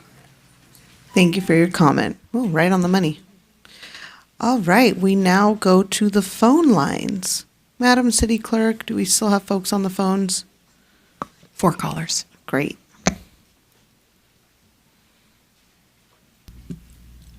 Our first caller is Rennie Gabriel. Hi, Rennie. You have 3 minutes. You're on with City Council. Thank you so much. Hello, Mayor Perez and fellow council members. My name is Rennie Gabriel, and with my wife, we have been mom and pop housing providers here in Burbank since 2008. If I have a house in Burbank and a family is living there, I am not hoarding it. I am providing a family their housing needs. And that's the same whether I have 1 unit or 7 units. I'm still considered a mom and pop housing provider because I am providing people housing. These are not being hoarded. From what it appears by the regulations and the rent registry that you're proposing, there is a lack of understanding of basic economic principles. When there is a supply shortage and a constant demand, prices rise. When there is adequate supply or an overabundance of supply, prices drop due to competition. That is how it works with food, electronics, and consumer goods and housing. I saw this firsthand many years ago in Portland, Oregon. Developers continued to build multi-unit housing, and there were more available than the demand, and the rents dropped. Perhaps you're asking the wrong question about rents. Instead of asking, why are rents too high, you should be asking, why don't we have enough housing? The answer to that are restrictive building codes along with other political factors that need to be addressed. Perhaps if you spend less time playing the part of Soviet-era communist and socialist central planners and more time getting out of the way of people who build housing, we might have enough units for people to live in and put downward pressure on rents. If the goal is affordability, the answer is not price controls, it's more housing supply. Study after study, and 90% of economists agree that price controls do not work and do not produce the intended outcome. Instead, it makes conditions worse for the people it's designed to help. The United States became one of the most prosperous nations on earth by promoting free markets and competition. If you do not pay attention to history, you are doomed to repeat it. Since the time of Babylon and the brutal decrees of Emperor Diocletian, price fixing has been a tool of state control, suppressing free trade and producing the same results: economic distortions, scarcity, black markets, and eventual decline. I implore you to pay attention to history and not make the same mistakes. Please do not pass legislation or regulations that violate the Fourth Amendment to the United States Constitution that provide for our property rights against unreasonable seizures, and the Fifth Amendment that prevents private property being taken for public use without just compensation. I appreciate the opportunity to speak to you.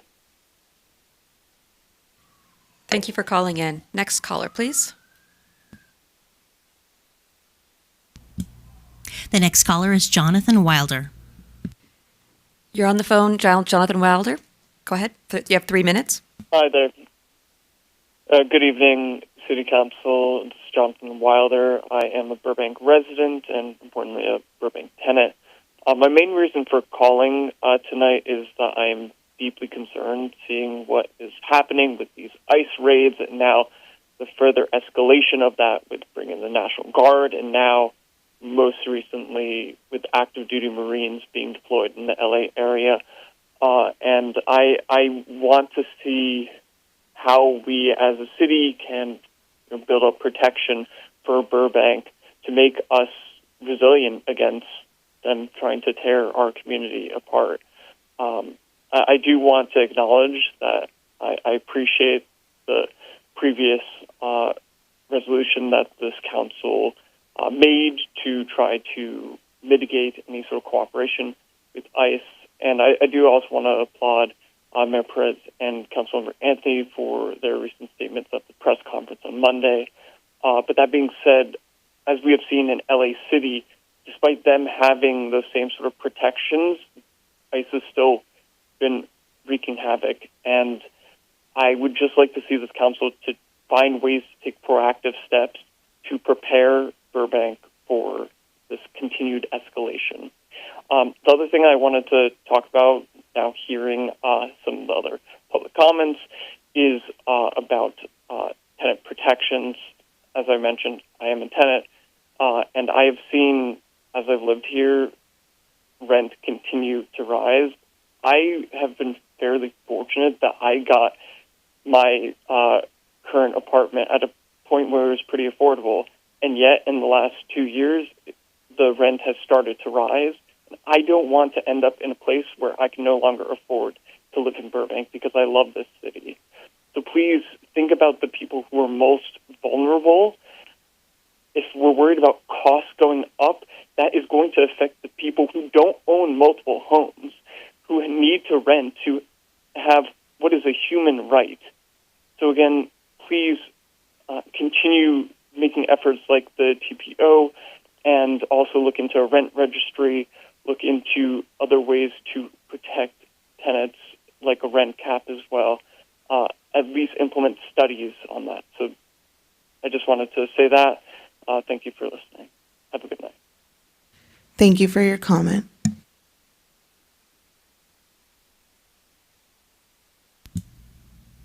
Our next caller is Mary. Hi, Mary. You're on with City Council. You have 3 minutes. Thank you for allowing me to speak. I am a 50-year resident of Burbank. I have 30 years in property management, so I am the bridge between the tenant and the housing provider. I'm vehemently opposed to the rent registry. I think it's a violation of privacy for all parties. And I am vehemently opposed to a rent cap. Over the years, I've seen that it doesn't work. It sends a panic to the housing provider, a panic to the tenant, because they're going to get that rent increase, that minimal rent increase, because the housing provider cannot keep up with running costs. I had a landlord today get a bill, and his insurance bills for the year went up 100%. The trash went up 200% for them, and you're trying to put a cap on something that doesn't actually need a cap. The state has a cap, and supply and demand do meet each other. If you drive around Burbank, you're going to see so many vacancies. So the landlords are not going to increase rents if there's that many vacancies. They don't want the turnover. They want to know their tenants. They want those tenants to be happy. But when you send shockwaves through the market and these people are panicking on both sides, it just creates a chaos. If you leave it alone, the state has taken care of whatever they need to take care of. Everything, the dust will settle. And especially the mom and pops are not going to want the turnover. But when you send these kind of shockwaves and they get these kind of bills, 100% increase in just the insurance, let alone the water that went up a couple weeks ago, and the trash, and then you had the balconies that they had to do, and all of these other things, it's a lose-lose. You're going to end up, we're all going to end up living in slum-like conditions because they're not going to be able to afford to do anything. So I think that if you're going to do a study, do an in-depth study on both sides, definitely, but especially on the rising cost of what it is to maintain a building, because it's not cheap. And somehow they think that it's the big bad landlord that's trying to increase the rent, and it's not. It's just rising costs. So that's all I have to say. I'd give it a good study before you implement these things. Otherwise, we're going to have a city that's been run down, and it will continue to get run down, and it's not going to solve anything for anyone. And I would be very sad after 50 years living in this town. And I am also Thank you for your call. That's your time.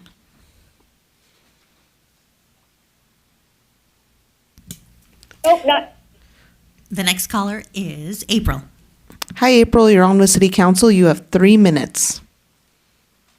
Good evening, City Council, Mayor Perez, and everyone. I am calling in for something completely different. I have a video to be played. If you could play that video first, please.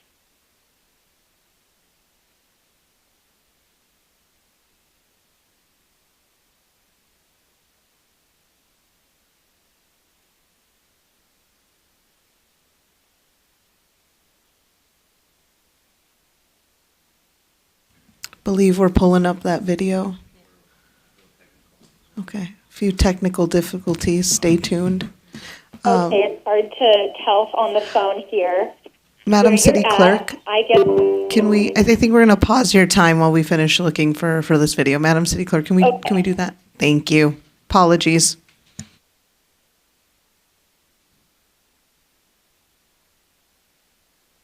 I hope it's a drone show. Close. It's just as exciting as a drone show.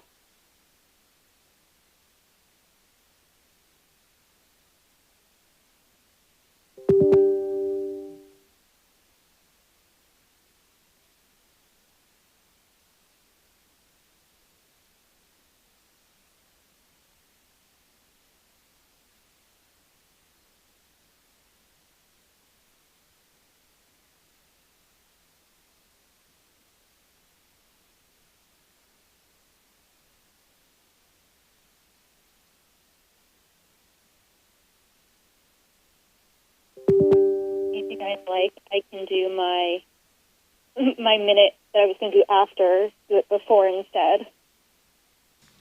What? We can wait. We can wait. Sorry about that.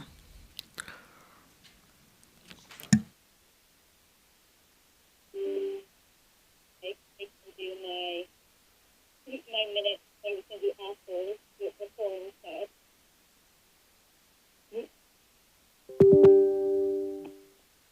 Sorry about that.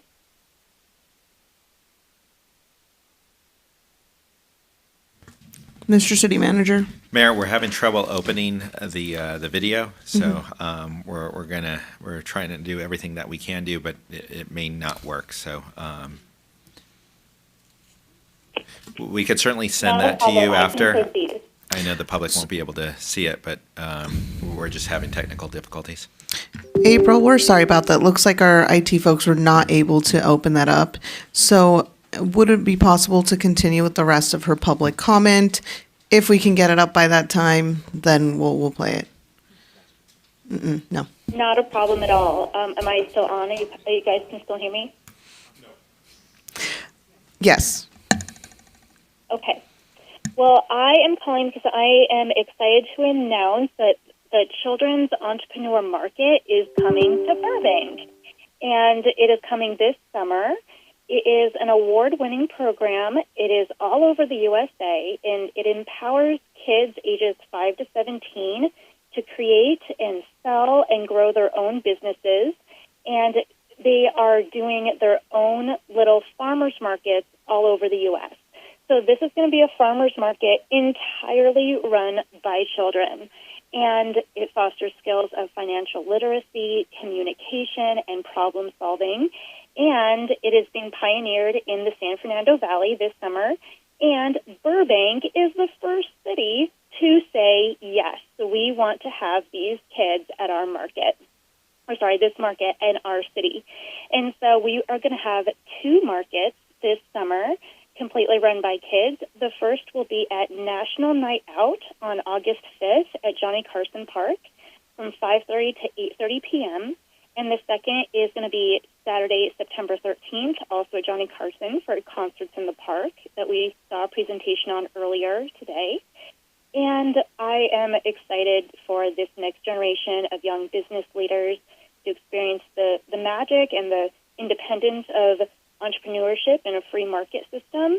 And I want to encourage all families and all parents to sign their kids up. Registration is now open at children'sentrepreneurmarket.com or kidsmarket.com.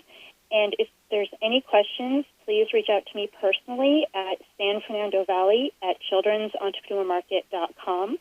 And a special shout out to the Parks and Rec staff and Aaron and Bryce and everyone in City of Burbank, and to the police and who all said, yes, we want you at National Night Out. It was a big collaboration, and I am just so grateful that this is happening in Burbank. Thank you for your comment, and I'm very sad we didn't get to play your video now. Thank you for sharing that. We'll make sure to get that information out there. Thank you. Sure. Thank you very much. That was our last caller, Madam Mayor. Thank you, Madam City Clerk. All right, there being no further public comment, I now declare the general public comment period closed. Now's the time for a brief response from our city staff and city manager and city council. Mr. City Manager, you look eager. Sure. Thank you, Madam Mayor. So 2 things. One, I did want to, again, apologize for the last caller that we weren't able to do that. We actually test these things prior to, but this one we were just having a lot of trouble. If we're able to, we will send you, at least we could do is provide you the video. So we'll be looking at that after this meeting. And then the other item is related to the gentleman that had the speeding concerns and issues on Kenneth. So we did have our Public Works Director meet with him right after. So we will work through what possibly could be done with that. And I know police is here as well. So so those were the 2 items I wanted to follow up on. Thank you, Mr. City Manager. Any other responses from staff? No? Okay. Councilmember Mullins. It's still for the city manager. SB 79 Is it possible, now that we know it passed and Assemblymember Schultz has it, can we send another letter directly to him? I know we copied him before. Yes, we could send a letter directly to him. We have just recently sent letters to the different committees in the Assembly as well. So we have updated our letter and sent that just this past week. So we are opposed to that. And correct, he's copied, but we're going to send him one directly. So there'll be no question that he received it. And maybe he get to hear from each one of us individually, so we can give him a call.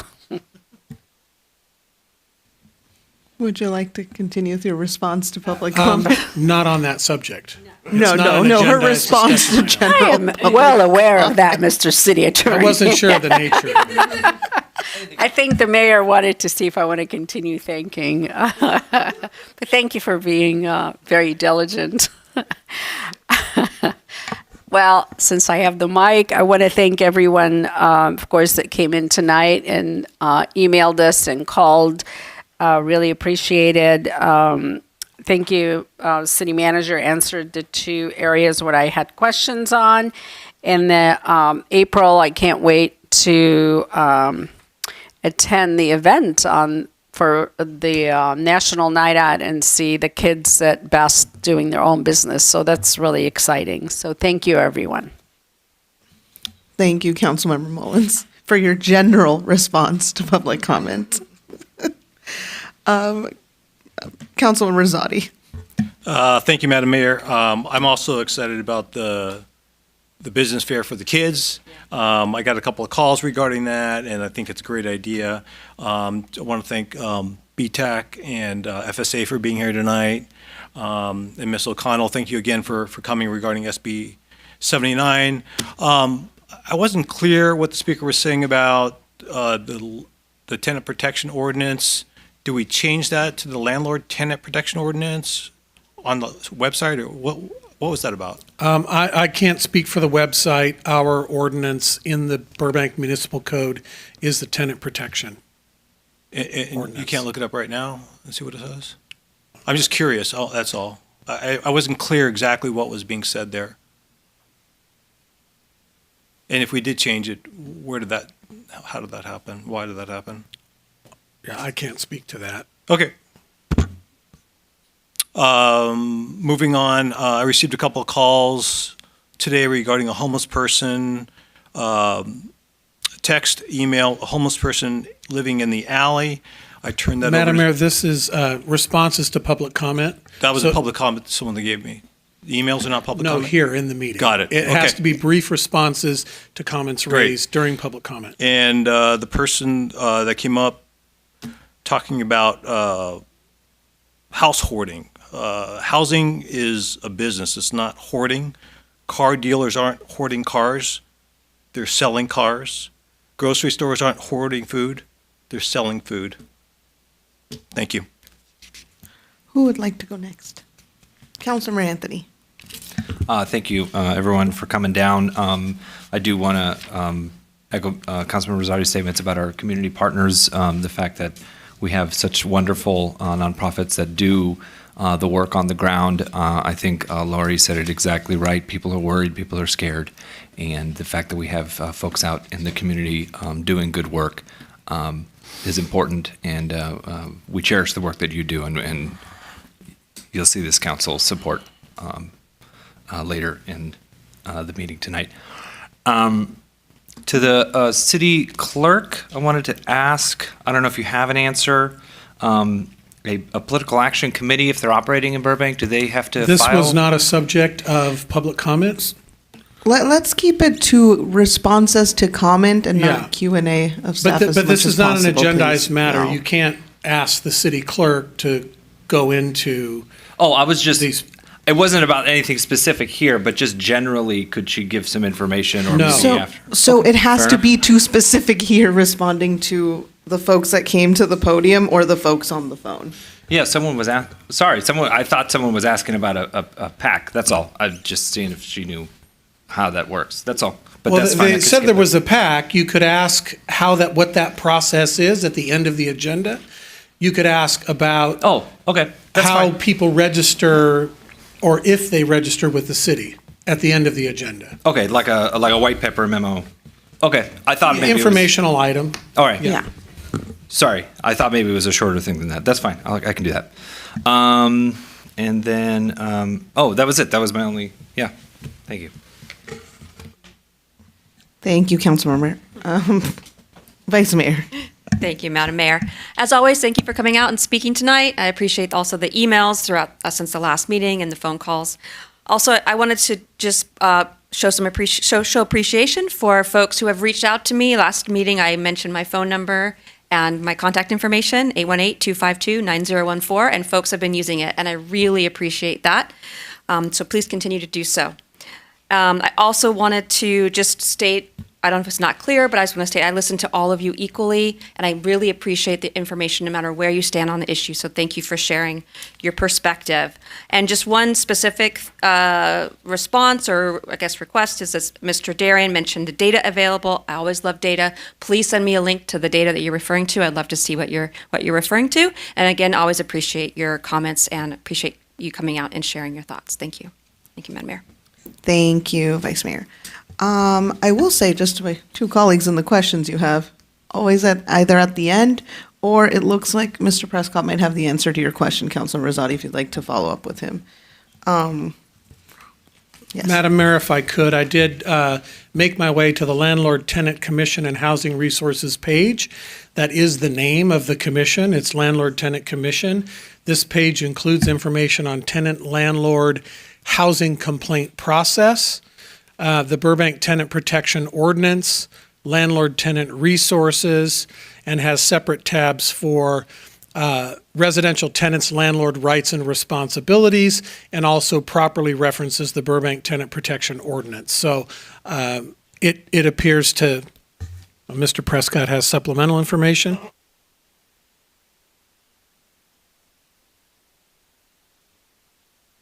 Apparently, there's multiple pages. I haven't gone down that far in the tree. So I would continue to follow up with CDD staff. Seems like a deeper dive. Okay, to all of our public, thank you to Mr. Moreno for coming up and sharing those speeding concerns on Kenneth Road. I share your same concerns. I'm glad you got to talk to our folks in Public Works and our PD folks. I know they also share your concerns. We want to make sure that people are driving safely in Burbank, and I too have seen people going 60 miles per hour on my own street. So just a reminder to everybody, please drive safely. Thank you to Susan for bringing the SB 79 issue. We did find that there was an oversight on behalf of the state legislature in sharing our position as a city. So thank you for continuing to bring that up, and we made sure to follow up, and we'll continue to do so as it moves through the legislature. Thank you to Romick for the invitation to the Drive Right Save Lives event. If folks are interested, we have flyers, and it'll be a great event, speaking of speeding. And then thank you to everybody for coming on down and sharing all of your comments, both related to items on and off the agenda. We're grateful to hear you every week. I think a certain speaker said, hear your passion for our community and everything with emotion. I definitely agree. We hear all of you. We appreciate the passion, the dedication, and the love for our community. And of course, we appreciate the big kudos to our fire and police, because they have had one heck of a week and they have stood up and really faced the moment. So thank you to them. Thank you to all of you for helping all of us maintain the peace. And thank you for everyone that helps us keep Burbank safe and calm and a nice place to live. All right, that is all I have for responses to public comment. All right. Moving on to the consent calendar. The consent calendar may be enacted in one motion. Madam City Clerk, please read the consent calendar. Thank you, Madam Mayor.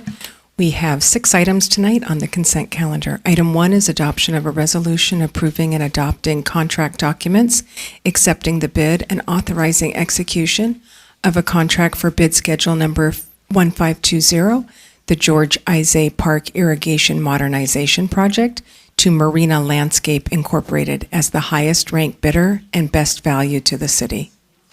Item 2 is approval of a power sales agreement with the Southern California Public Power Authority for the purchase of renewable energy for 30 years Milford Solar Phase 2. Item 3 is approval of the Downtown Burbank Property-Based Business Improvement District Fiscal Year 2025 Annual Report. Item 4 is approval of a cooperative fire service agreement between the City of Burbank and Warner Brothers Studio Operations. Item 5 is approval of a 3-year agreement with Carasoft Technology Corporation, LinkedIn Corporation, for recruitment, marketing, and branding services. And item 6 is an introduction of an ordinance to amend Title II, Chapter 1, Article 3, Section 315 of the Burbank Municipal Code to replace the name of the Park, Recreation, and Community Services Department with Parks and Recreation Department. Thank you. Thank you, Madam City Clerk. Do I have a motion? I move to make a motion to approve the consent calendar. Second. Great. Have a motion by Mullen, second by Anthony. Councilmember Anthony? Yes. Councilmember Mullins? Yes. Councilmember Rosati? Yes. Vice Mayor Takahashi? Yes. And Mayor Perez? Yes. Thank you. All right, the consent calendar passes. Now we move on to our first public hearing. This is a time and place for the public hearing of the Burbank City Council to consider the 5-year consolidated plan for fiscal years 2025 through 2029, the 5-year analysis of impediments to fair housing choice for fiscal year 2025 to 2029, and the substantial amendment to the annual plan for fiscal year 2024 to 2025 for the Community Development Block Grants, CDBG, and Home Investment Partnerships, HOME, programs. If you wish to comment on this item in person, please present a salmon public hearing card to the city clerk. And if you wish to speak over the phone, please call now at 818-238-3335. You will be placed in a queue until the public hearing comment period begins. Before we begin, council, are there any disclosures related to this hearing? No. Okay, seeing none from my colleagues, I have a disclosure. So my employer participated in both the evaluation process for the CDBG Consolidated Plan in Agenda Item 7 and is also one of the proposed funding recipients in Agenda Item 8. So to avoid even the appearance of a conflict of interest on either item, I will be recusing myself from both public hearings and considerations on both matters. I will now pass the gavel on to our wonderful Vice Mayor and see you all for the reports to council. Thank you, everyone.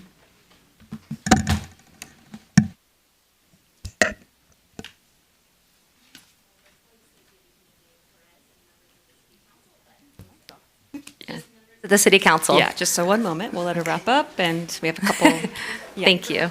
Yeah. All right. Good evening, members of the City Council. Before you start, we have a couple things to do. Sorry about that. Sorry to interrupt you. Madam City Clerk, have the notices as required by law been given? They have. And do we have the complete file of exhibits, correspondences, emails, and other documents? You do, and we received one correspondence. Okay. All written communications have been provided to council for their perusal and made a part of the record? Yes, they have. Great. And then now, will the representative of the Community Development Department please introduce yourself and summarize the matter for us? Thank you. Good evening, Vice Mayor Takahashi and members of the City Council. My name is Casey Lee, Housing Development Manager for CDD. Tonight we have two presentations related to the Community Development Block Grant Program, also known as CDBG, and the Home Investment Partnership Program, also known as HOME. And I see the presentation is up. Next slide, please. In this first presentation, staff is seeking council's approval of the 5-year consolidated plan, the 5-year analysis of impediments to fair housing choice, and the substantial amendment to the 24-25 annual action plan. The consolidated plan serves as the city's framework for achieving the city's housing and community development goals as it relates to the CDBG and HOME programs. It establishes priorities that guide future funding decisions. These funding decisions are developed and outlined in annual plans called annual action plans. The second report that is being presented tonight is the 5-year analysis of impediments to fair housing choice. This report goes hand in hand with the consolidated plan. The AI helps identify potential barriers to fair housing and provide recommendations to address those barriers. The third item for consideration tonight is a substantial amendment to the 24-25 annual action plan. The purpose of the annual action plans is to translate the broader 5-year consolidated plan into specific 1-year plans. When there is a significant revision to the annual action plan, a substantial amendment must be completed.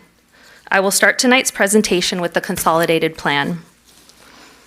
Annually, the city receives approximately $1 million in CDBG funds and approximately $500,000 in home funds from the Department of Housing and Urban Development. CDBG funds are used for capital projects and public service programs that primarily benefit low to moderate income residents. As a recipient of CDBG and home funds, the city is required to complete a consolidated plan every 5 years. The city is also required to submit annual action plans and performance reports each year. The consolidated plan serves as a strategic framework for achieving the city's housing and community development goals. It includes a comprehensive assessment of local needs, ranging from affordable housing and infrastructure to public services, economic development, and public safety. The planning process emphasizes community engagement through public hearings, stakeholder meetings, and citywide needs assessment. Goals and priorities are established with the input received from the community engagement process, combined with an analysis of data-driven trends and conditions. The consolidated plan outlines how resources will be allocated to address these priorities while ensuring that all programs and projects comply with the regulations and national objectives set by the Department of Housing and Urban Development. As part of the development of the consolidated plan, staff completed an extensive citizen participation process, which consisted of distribution of a community-wide survey, which was distributed in English, Spanish, and Armenian. The survey was posted on the city website, published in the paper, distributed to city libraries and parks, distributed to nonprofit organizations, and advertised in the city's social media platforms. Staff conducted 2 community outreach meetings and 2 workshops with relevant stakeholders. A social media campaign was launched via the Public Information Office with information on community meetings and the survey. A total of 184 surveys were received and 72 people provided comments. Public noticing was completed, consisting of a 30-day public comment period. No written comments were received. As a result of input from the community needs assessment process, along with an analysis of data-driven trends and conditions, the consolidated plan priorities were established. They include support and strengthen homeless services and housing, expand and improve affordable housing options, and improve quality of life through neighborhood revitalization. These priorities are taken into consideration when determining what programs and projects are to be funded. This consolidated plan concludes the consolidated plan portion of the presentation. I will now discuss the second report presented to you tonight, the analysis of impediments to fair housing choice. As a recipient of CDBG and home funds, the city is required to complete an analysis of impediments to fair housing choice every 5 years. This report is also known as AI. The purpose of the AI is to identify and address barriers that prevent fair housing choices and ensure equal opportunity in housing for all residents. It involves reviewing policies, practices, and procedures that might restrict housing access based on protected characteristics. The goal is to remove these barriers and promote equal access to housing. The analysis covers a wide range of policies and practices, including zoning, land use regulations, affordable housing programs, lending practices, and housing development policies. The process includes community outreach, which includes engaging residents, community organizations, fair housing groups, and other relevant stakeholders to collect feedback on perceived barriers and potential solutions. The AI includes a citizen participation process that was similar to the consolidated plan process. For the AI, a total of 100 surveys were received and 161 comments were received. There was also a 30-day public comment period and no comments were received. As a result of the feedback received from the citizen participation process, recommendations to further fair housing were identified. These recommendations are not requirements, and there is no direct reporting related to the analysis of impediments. They are simply for the city to acknowledge identified impediments and use the document as a guide to further fair housing.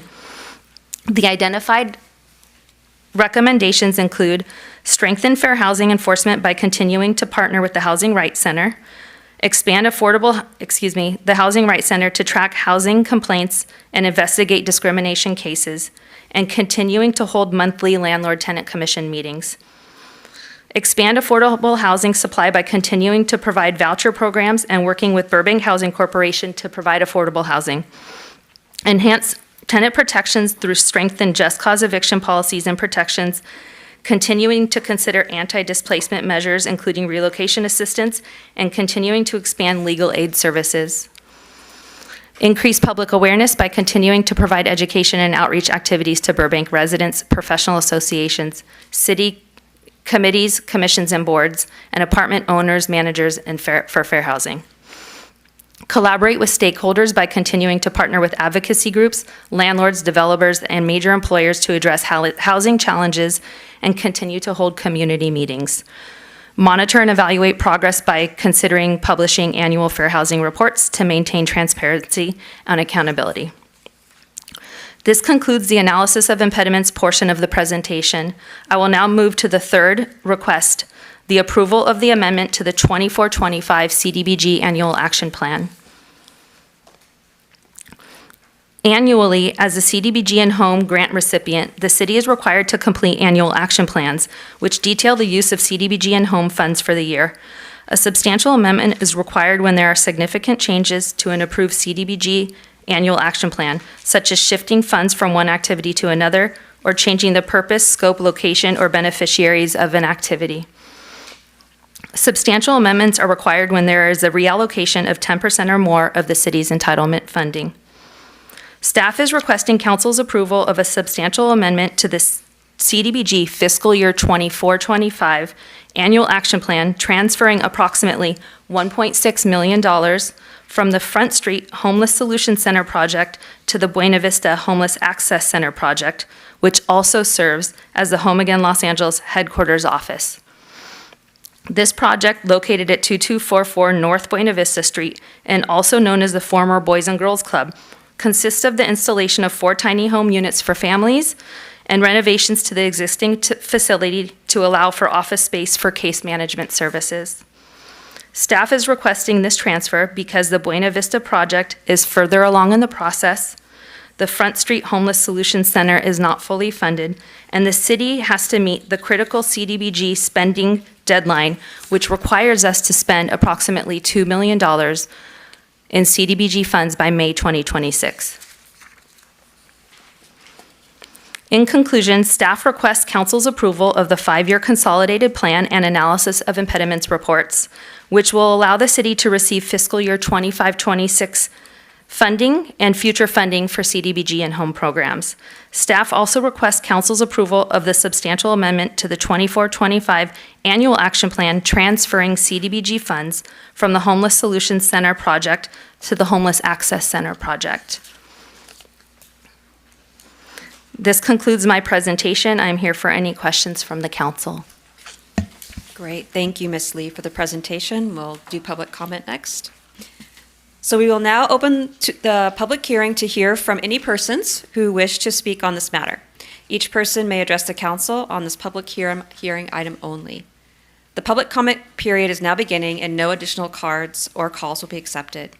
Madam City Clerk, I see we have 3 public comment cards. Do we have any calls on the line? We do not, Madam Vice Mayor. Okay, great, thank you. So each speaker will have 3 minutes, and we will start with Mr. Ron Bax, and then after that, Elizabeth Bax.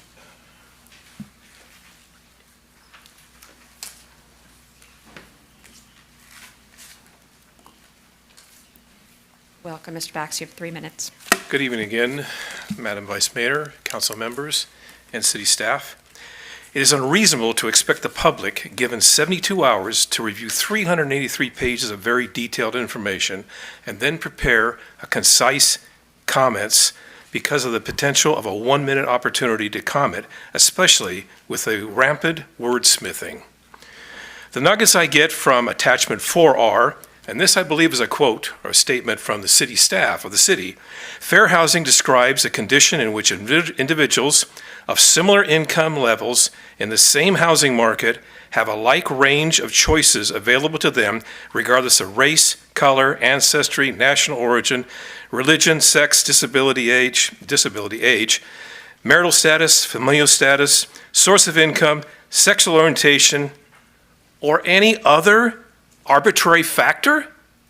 Really? I'll repeat that. Any other arbitrary factor. This is from the U.S. Department of Housing. The U.S. Department of Housing and Urban Development, HUD, distinguishes between housing affordability and fair housing. Economic factors affecting housing choices do not inherently raise fair housing concerns. Yet, this is the dominant reason we hear in these chambers. Also, what I get, vacancy rates, homeowners. Burbank is 0.05%. Los Angeles County is 1.1%. That's twice. Rentals, Burbank is 6.3%. Los Angeles County, 12.2%, almost double. Burbank doesn't have an affordability problem, it has a desirability problem. Attachment 5. I'm amazed at the analysis and lack of analysis. A sample size of 100 out of 105,000 is not statistically sound. There's a clear need to drill down on questions 2, 6, and 7. Question 2 solicits gossip answers. Many of the answers in question 6 demonstrate pure conjecture. They indict the entire rental industry.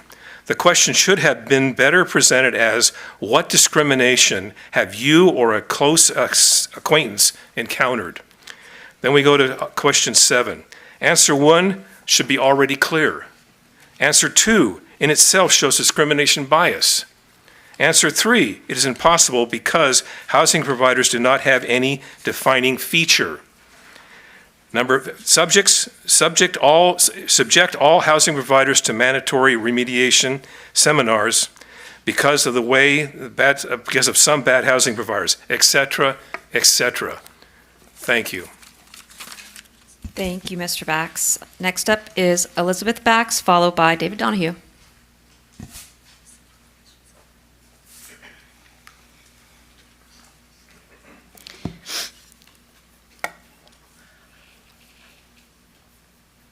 I don't know whether to be angry or to cry right now. You spoke so fast, I had a hard time getting all the information that you were getting. And some of it seemed a bit different than the stuff that I saw. I tried to read the whole 76 pages. And again, I'm trying to understand everything. And I know this is to get money for people who need it, so I'm not against that. I'm not against taking care of people that need help, but I don't understand a lot of things in here. I don't understand what fair housing choice means. What's a fair housing choice? And in the staff report here, it lists this for the purposed plan, community engagement efforts included a series of public meetings, workshops, and a distribution of surveys conducted in October and November 2024. Now, she listed where these were all, that you could go and find out about these surveys, but I didn't find any of that. There was no email in my City of Burbank email. I don't go to the library.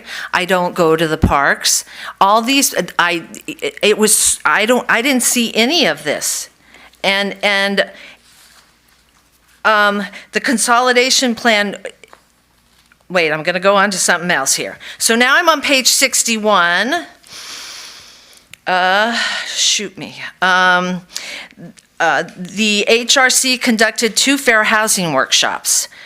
I went to one of these workshops. The workshop I was at had 10 people at them.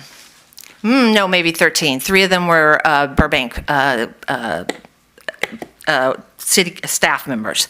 5 of them were renters, and 5 of them were landlords. Nothing at that was geared towards the tenant, or towards the housing providers, towards the property managers, or towards the real estate professionals. That's what I was there for, and nothing was geared towards me. It was how to go against all these people. I hate how this is all not, this is getting ugly. I care about the tenants. These housing providers care about their tenants. I don't, why are they using a survey that only 98 people responded to and saying that that is, that it's about Burbank's position or how we are right now? That's not all of Burbank. And you talk a lot in here about, income. And income That's is... your time, sorry. Next up is David Donahue, and that's the last card.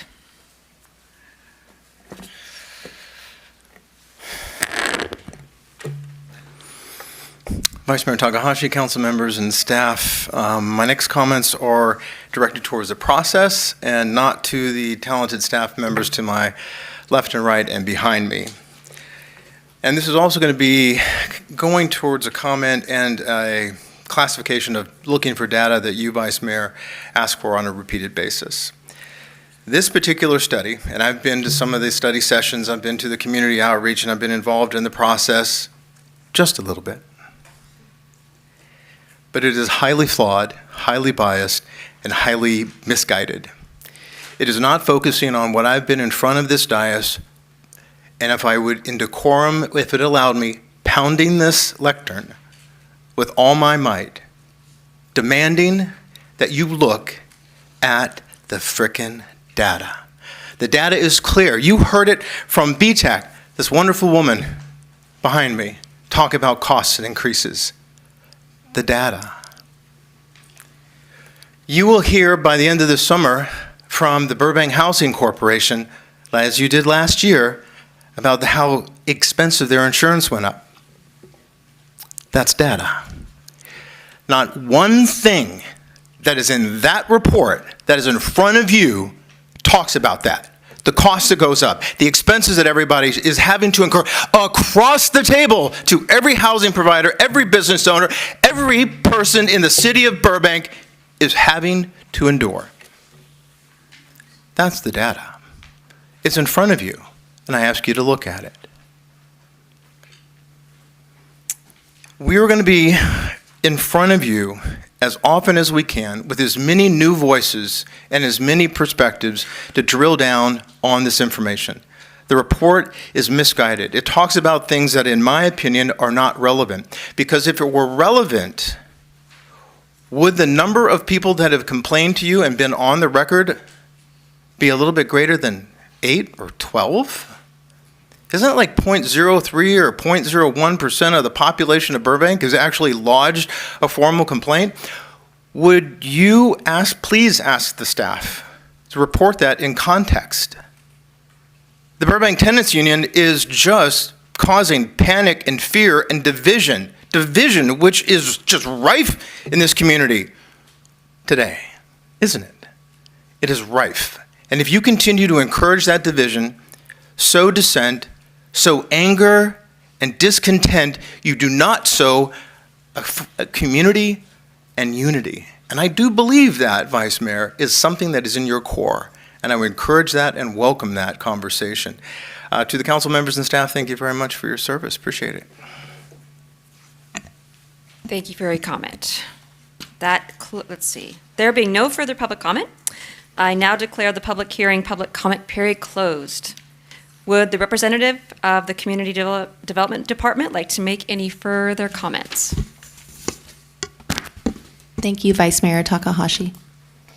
I would like to clarify that the survey was open for the consolidated plan for a period of 4 weeks from October 1st to November 15th. 6 weeks. And the analysis of impediments survey was open for 4 weeks from October 15th to November 15th. And as presented in the presentation, there was extensive community outreach completed. The survey was posted on the city's website and notices were published in the paper. The flyer with the survey QR code was posted at city libraries and parks. Outreach meetings with nonprofits were held, and outreach meetings with city departments were held. Community meetings were advertised via the the PIO's office, and we had 4 meetings where all were welcome. We launched a social media campaign through the city's public information office with information on the community meetings and the surveys. The surveys were voluntary. Also, I would like to clarify that these reports were available on the city's website for a 30-day comment period. On April 26th, the notice went out in the paper notifying the public that these reports were for public review for a 30-day comment period from May 10th until June 10th. And then I'd just like to add Simone McFarland with Community Development. So I just want to add a couple of things. As you know, and we've talked about many times, these types of surveys are not statistically accurate. They are the best data that we have at this time, and we treat them, when we review them, we look at them with that kind of eye, that they are not statistically accurate. And this council has had many conversations about what is statistically accurate and what is not. And this type of survey that is required for this document is not that type. It is purely voluntary. The other thing that I'd like to just add is that this survey and all of these documents, what they do is they inform our 5-year spending plan for CDBG and home funds.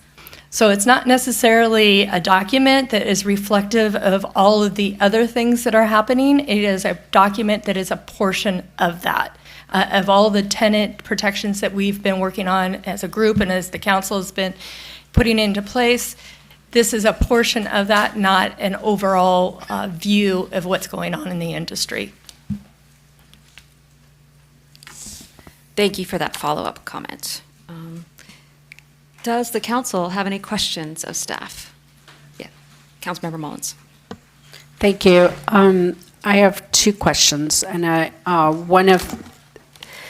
the first question is, when was this report posted on the city website? I think I walked in just at the tail end of the speakers saying Thursday, giving 72 hours to review this report. So if you can share when they actually are reported on the city website, and a little bit about when public hearings report are usually posted. The reports were posted on the city's website from May 10th until today, June 10th. And the notice went out in the paper on April 26th, notifying the public of these reports. Thank you. And if you can, and I could have missed it, but I'd like to hear it again, please. Explain to us the purpose why we have this public hearing, meaning what's the necessity of having to adopt this and have a public hearing, and what would happen if we don't adopt this? That's a good question.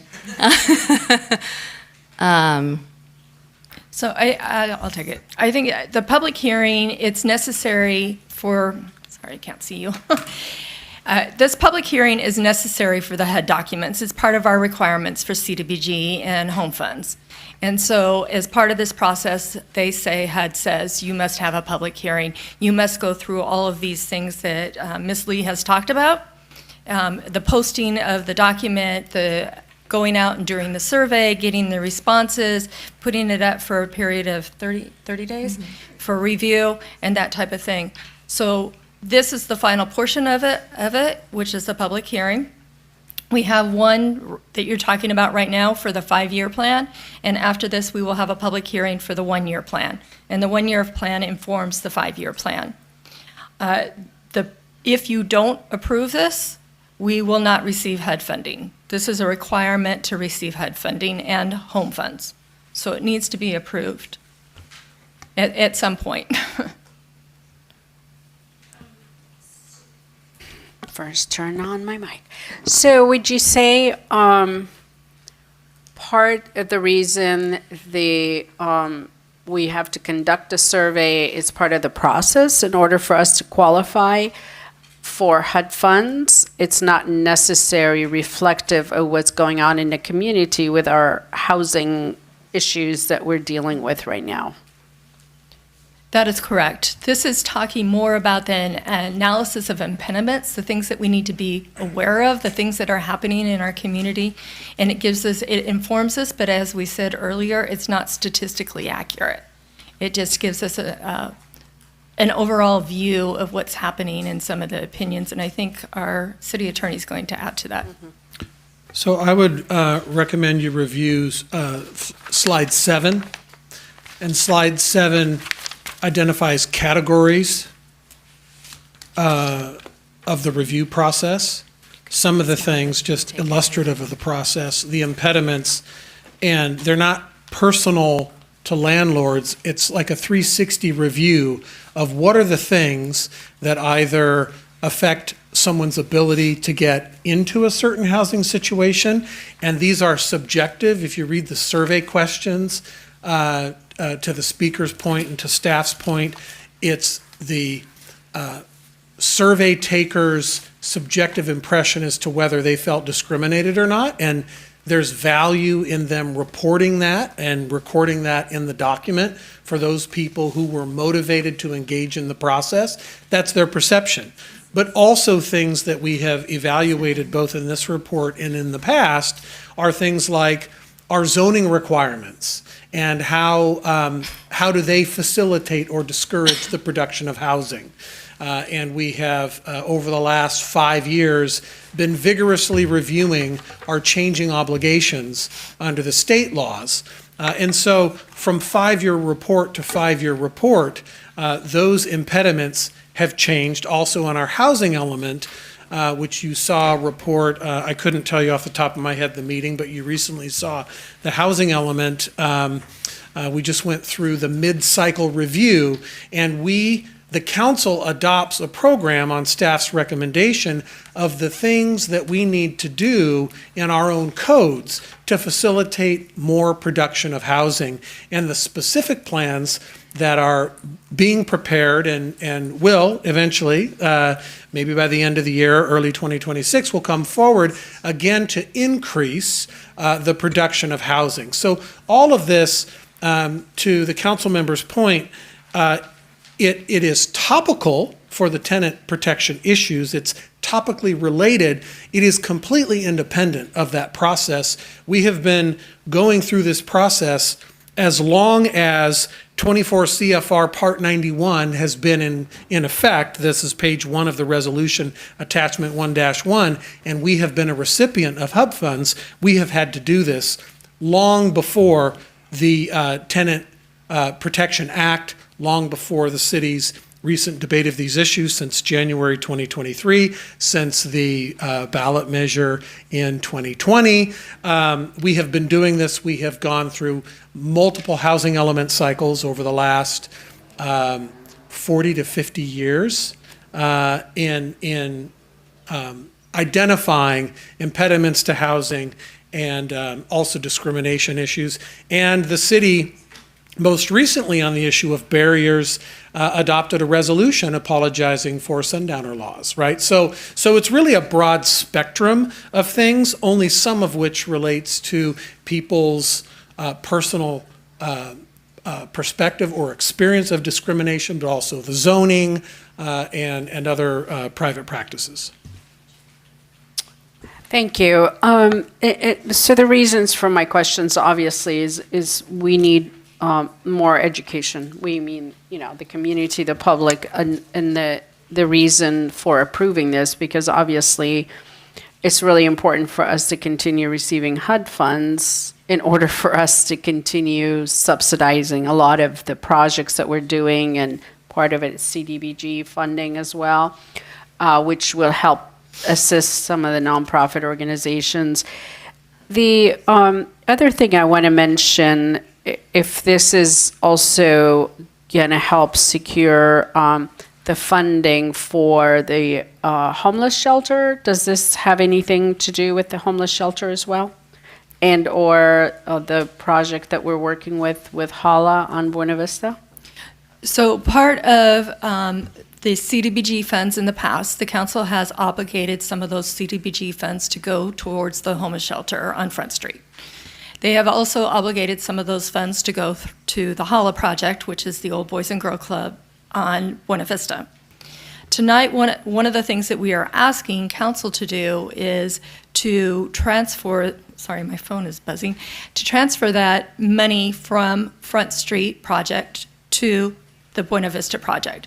And the reason that we're asking for that to be done is that we need to spend, we have spending limits, the amount of money that we can actually have in our so-called bank account of federal funds.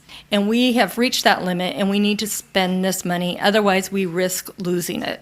And so under the substantial amendment that Ms. Lee talked about tonight, we would like to transfer those funds and spend them all on Buena Vista because that project is ready to go. And then that way we will be able to meet our requirements for spending on HUD, on our CDBG funds, and we won't be at risk of losing those back to HUD. Thank you. And I think this is very good information that we needed to share because there's reasons why we need to approve this. We are in need to transfer the funds, as you said, otherwise we lose it, and we need to have this plan in order for us to continue getting our funding. I'll make a comment later about maybe in the future, maybe a broader outreach that we can do, more announcements at the council meeting. Surveys are always difficult, and I guarantee a lot of people will miss it, even if it was in front of us on social media or on the city website. But it's something we can definitely do a better job at in the future. We can always improve. Thank you. Thank you, Councilmember Mullins. Any other questions for staff? Yes, Councilmember Anthony. Thank you.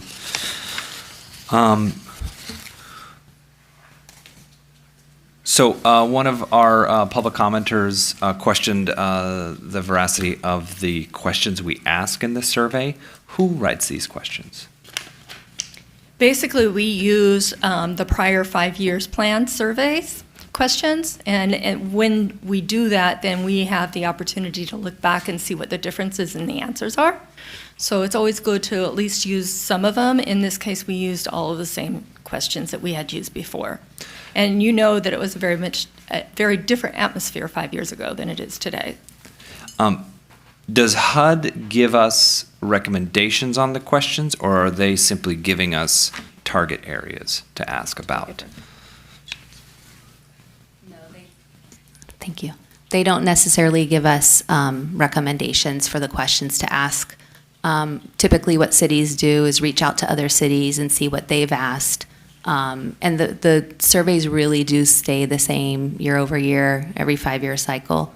But we can absolutely look into that and do more research for the next 5-year plan, and maybe have the survey more meet the needs of the times.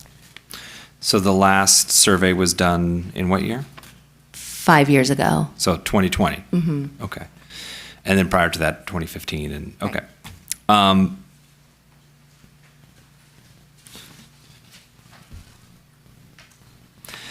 You're asking 3 resolutions tonight.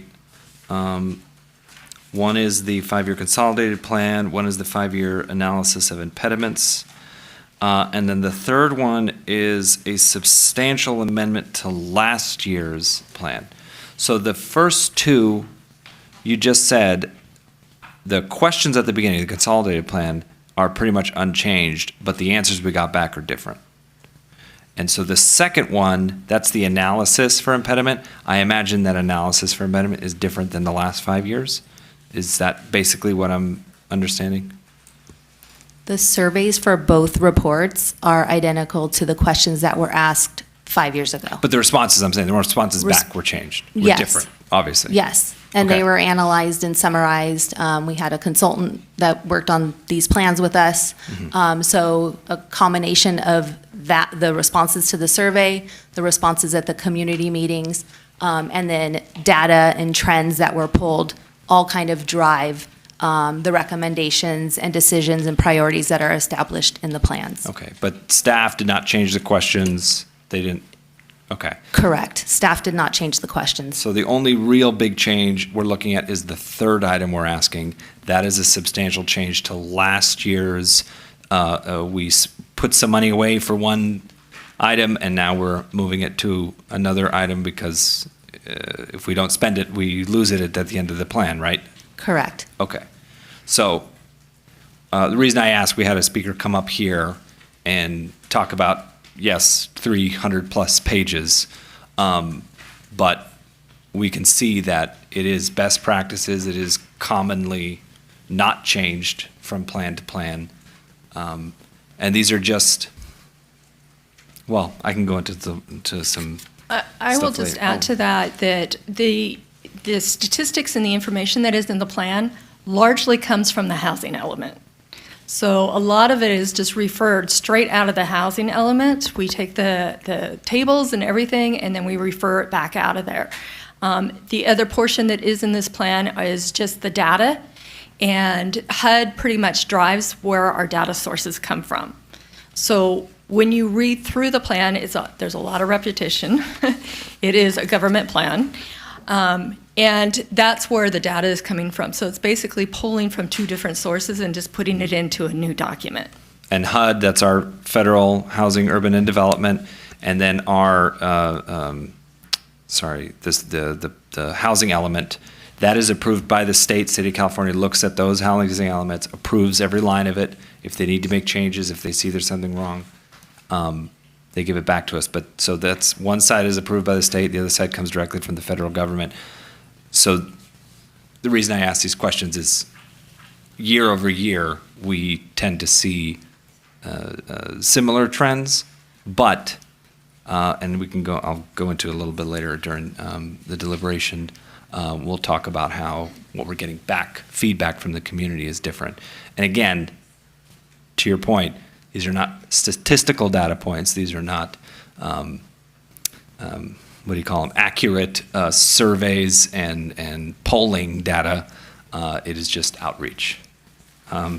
Lastly, and I'm actually going to ask the city attorney if I can ask this question. On slide 9, under tenant protections, some recommendations come for anti-displacement measures. Am I allowed to ask if we have specific anti-displacement measures recommended? Yes. Okay. Does HUD give us anti-displacement recommendations based on our feedback, or do they leave it open to us? How does that work? No, HUD does not provide us with recommendations. That's up to us to do. Okay. All right. Thank you. Thank you, Councilmember Anthony. Councilmember Rosati, do you have any questions? No questions. Okay. Thank you. I have a few questions.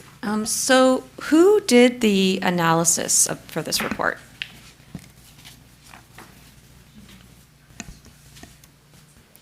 The Ramsey Group was the consulting firm selected for both reports. Okay. And the Ramsey Group, they do analyses like this for many cities. This is a very common thing they do. And they use this similar process for each city that they do this for? Yes. Okay. And then back to the impediments for fair housing choice document, that's required. It's required for us to do this document, right? How is this specifically, because we look at CDBG funds and it's funding for nonprofits, right? So we see it as a nonprofit funding source. How is doing the housing impediment analysis directly related to funding our nonprofits? Why does HUD need us to do that very specific report in order for us to have funding for our nonprofits locally? And that's probably you can tell we're laughing because we actually had this conversation earlier of how the two fit together and why are we doing them. Yeah. So the analysis of impediments basically gives us an idea of what we need to work on. So it says what are the items that we can improve upon, and what are things that we need to be aware of. And correct me if tell me if I miss answering your question. But so then that analysis goes into the 5-year document, and then the document says, here's what we want to do and how we want to correct these things. And then that all feeds into our funding mechanisms. So when we looked at it the last 5 years, we said homeless is one of our big priorities in solving the homeless concerns. And so when we do our 1-year plans, which you'll get to the next item, we say homeless needs to be one of our concerns. When we receive funding and we talk to the goals committee who gives the recommendations, they say homeless plan, things that solve homelessness are our priority for the CDBG funds. And that's how they kind of all fit together. The analysis of impediments tells us the things we need to work on. The report, the entire consolidated plan says this is how we're going to do it. And then the 1-year plan says here's where our money is going. And they all kind of flow together. Okay. Thank you for putting those pieces together to understand the connection. And then after this is done, and let's say for sake of argument we approve it tonight, it gets submitted and accepted. What happens after that? Where does it live? Do we keep the document? Do we keep using the document elsewhere? What's the future of this document moving forward? So both documents, the consolidated plan and analysis of impediments, will live on the city's website. And they're also uploaded into a system called IDIS, and that's HUD's system. So when we upload the document in kind of bits and pieces, HUD reviewers take a look at the plans and approve them, or maybe they typically do not have questions. They're usually just approved. And that's where the plans live. And then we have our annual action plans, which are kind of driven by the priorities and goals that were established in this 5-year consolidated plan. Okay, great. One more step. So then after that, the next year, let's say, when we do this again, then we have our CDBG committee who reviews our funds, and do they use this document then to then help them decide what the priorities are and where to put the funds? Correct. Got it. So if somebody were interested in seeing how that decision was made, they could attend the CDBG committee and just watch the process go through as well? Correct. Using those documents. Great. Thank you for walking me through piece by piece on how all that works. Great. Okay, those were all my questions. Any further questions? Go ahead. Yes, Councilmember Anthony. I just thought of something. In 2020, the last time we did this, housing and urban development is under the authority of the President of the United States, right? Who was president in 2020? During this last time we did it, it was Donald Trump, right? Was it? All right. And then last year, when we did the survey in October, there was a different president, yes? When we started with it, yes. These are easy softball until questions. January, yes. Yeah. And then now when we submit it again, the presidency has changed again. Yes. Okay. So 2 alternating administrations and I believe 3 different directors of HUD. But fundamentally, we're not seeing much change in what we're supposed to be doing. Yes. And over the years, I believe you mentioned earlier that we really don't see much change in what we've been doing. You want to talk about? Or rather, what we're required to do. We're actually hoping that we will see some change. Do you want to talk about that? So overall, we are hoping that we are going to see some change. We've heard that we will have changes to the way that we do this process, which would make us very happy. They actually sent us a survey and said, what do you not like about this and what do you like about this? And we said we'd hate the repetitiveness. So this document, in my personal opinion, instead of being 400 pages, probably could be 100 and be the same thing. So that is one of our big criteria that we have given back to HUD for feedback. Okay. All right. Good to know. Thank you. Okay, great. Thank you, Councilmember Anthony. All right, if there are no further questions, where we are. I now declare the public hearing closed, and the council will now deliberate. What is the council's pleasure? And I heard that Councilmember Anthony had some deliberation comments. Would you like to go first? First off, I want to talk a little bit about the substantial amendment change. So we're being asked to move some, we had previously allocated some money to the homeless shelter. Long story short, there's some impediments to getting that done in time before the end of the previous or current consolidated plan. So I'm perfectly comfortable moving that money over. I think staff's recommendation is on point, helping out Home Again LA with their new facility. Would put that money to good use. And then we've got another 5-year plan ahead of us. We can look for some funding at that point. So that's the first thing I'd like to say. Second, I know folks saw some words in the document that may have raised some flags, but please understand that this is a very general document about housing. It's not just rentals. It's not even just ownerships. It's motel vouchers and long-term hotel stays, people who've been displaced. If I'm not even, I believe they even take into consideration people on refugee status, I believe. If I have to look into that, but I think that's true. So it's a very wide-ranging, broad look at exactly what the department does, housing and urban development.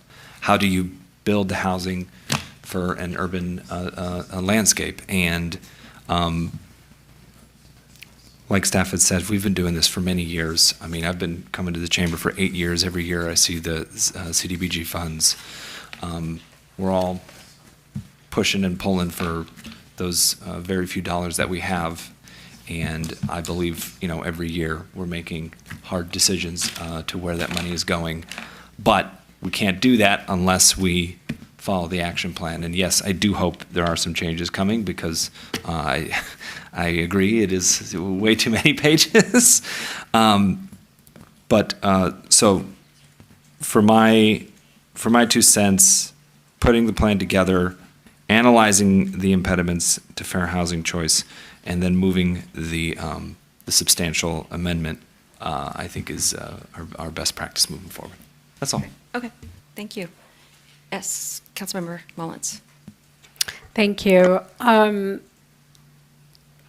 To add to what Councilmember Anthony said, I'd really also would like to, you said something that was important. I think asking the survey questions to our current time and what is happening in the city at our current time. So obviously, we've had a lot of discussions, a lot of meetings relating to tenants and housing providers and different time from 5 years ago.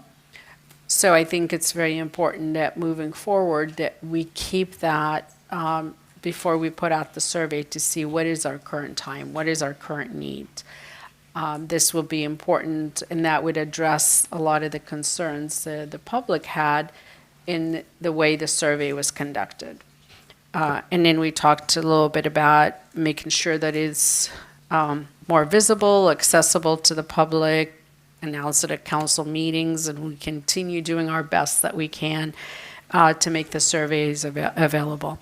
As far as transferring the funds, I'm also on board with that because we do need to start the project with HALA. It's way overdue. I think I was back city clerk when the discussion happened. So we need to start moving forward, and that building needs to start having construction. So I'm all for transferring the funds. This obviously is a lot of pages, as the speaker said. Yes, I looked at it and I almost cried because I'm like, am I supposed to know everything in here? It's a lot of information. And you glance at it and you hope you understand and you catch everything in there. So I'm looking forward to have one that's 100 pages instead of all these pages to make life a little easier. So thank you for putting it together. And I'm also in agreement that we need to move the funds. Thank you. Councilmember Rosati? Thank you. I agree with Councilmember Anthony and Mullins regarding moving the funds to the Buena Vista project. Obviously, our HUD funding is extremely important to our community. I thoroughly read all the documents, and I agree and concur that we need to move forward on this in a timely manner to receive those funds. So thank you. Okay, thank you. I also agree with moving the funds as well. Makes sense based on the changes that we've made in our homelessness plan and the situation that we're in. And just kind of speaking generally to the process, this process is to follow the requirements to get the CDBG funds. It's also to provide us with a roadmap for the next few years for our CDBG committee, so it makes sense that we need to create that for them.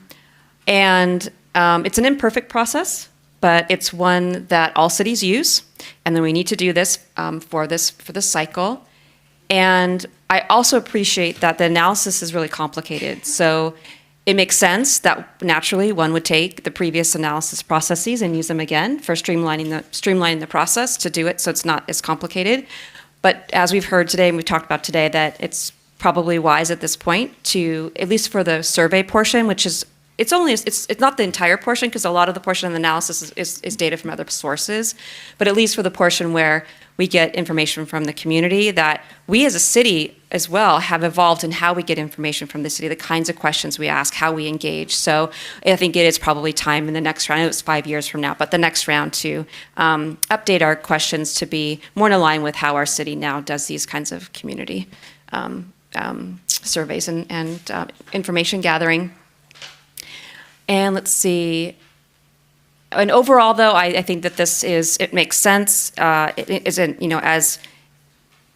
for the purpose that it's here for, it makes sense for what it is. And that, of course, we want to have all our T's crossed and I's dotted so we can get these CDBG funds in the next 5 years. So I also concur that I'd like to move forward with it as well. If anyone would like to make a motion to move forward, yes. Thank you, Vice Mayor. Well said. I'll move to adopt a resolution of the Council of the City of Burbank authorizing and approving, 1, the submission of a 5-year consolidated plan for fiscal years 2025 through 2029, authorizing the city manager or designee to submit the consolidated plan to the United States Department of Housing and Urban Development, HUD. 2, the submission of the analysis of impediments to affirmatively further fair housing choice for fiscal years 2025 through 2029, as required by the United States Department of Housing and Urban Development. And 3, amendment to the annual action plan for fiscal year 2024-2025. Second. Great, thank you. Madam Clerk, can I have a roll call, please? Councilmember Anthony? Yes. Councilmember Mullins? Yes. Councilmember Rosati? Yes. And Vice Mayor Takahashi? Yes. Thank you. Thank you all. Let's see, next item is another public hearing. Woo. Thank you very much for the report and answering all the questions. So next up is the public hearing of the Burbank City Council to consider the fiscal year 2025-2026 annual action plan for the Community Development Block Grant and Home Investment Partnerships Program. If you wish to comment on this item in person, please present a salmon public hearing card, okay, to the city clerk. You have the last minute here to do so. And if you'd like to speak over the phone, please call now at 818-238-3335. You will be placed in a queue until the public hearing comment period begins.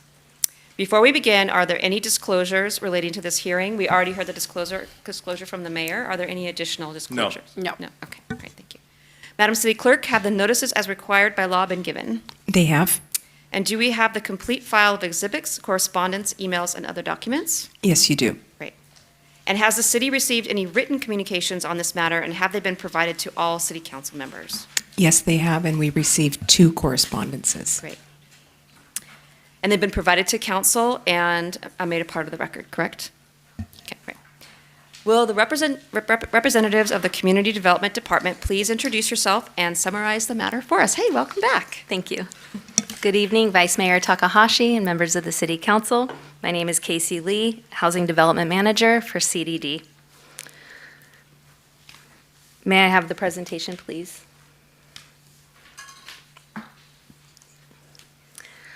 Staff is seeking council's approval of the fiscal year 25-26 annual action plan, which is the first annual action plan of the 5-year consolidated plan that the council just approved.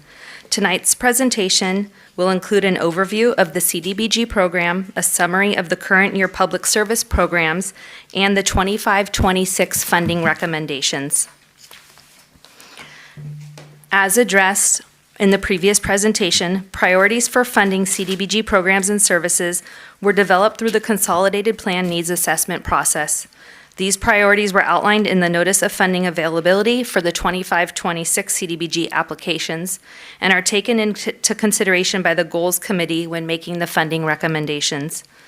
Although priorities are identified, this does not entirely preclude other programs and services from being funded. The fiscal year 25 through 29 consolidated plan priorities are to support and strengthen homeless services and housing, expand and improve affordable housing options, and improve quality of life through neighborhood revitalization.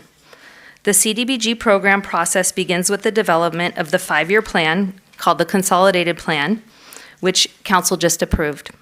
An annual action plan is completed for each year within the Consolidated Plan cycle. The fiscal year 25-26 annual action plan is the first annual action plan within the current Consolidated Plan.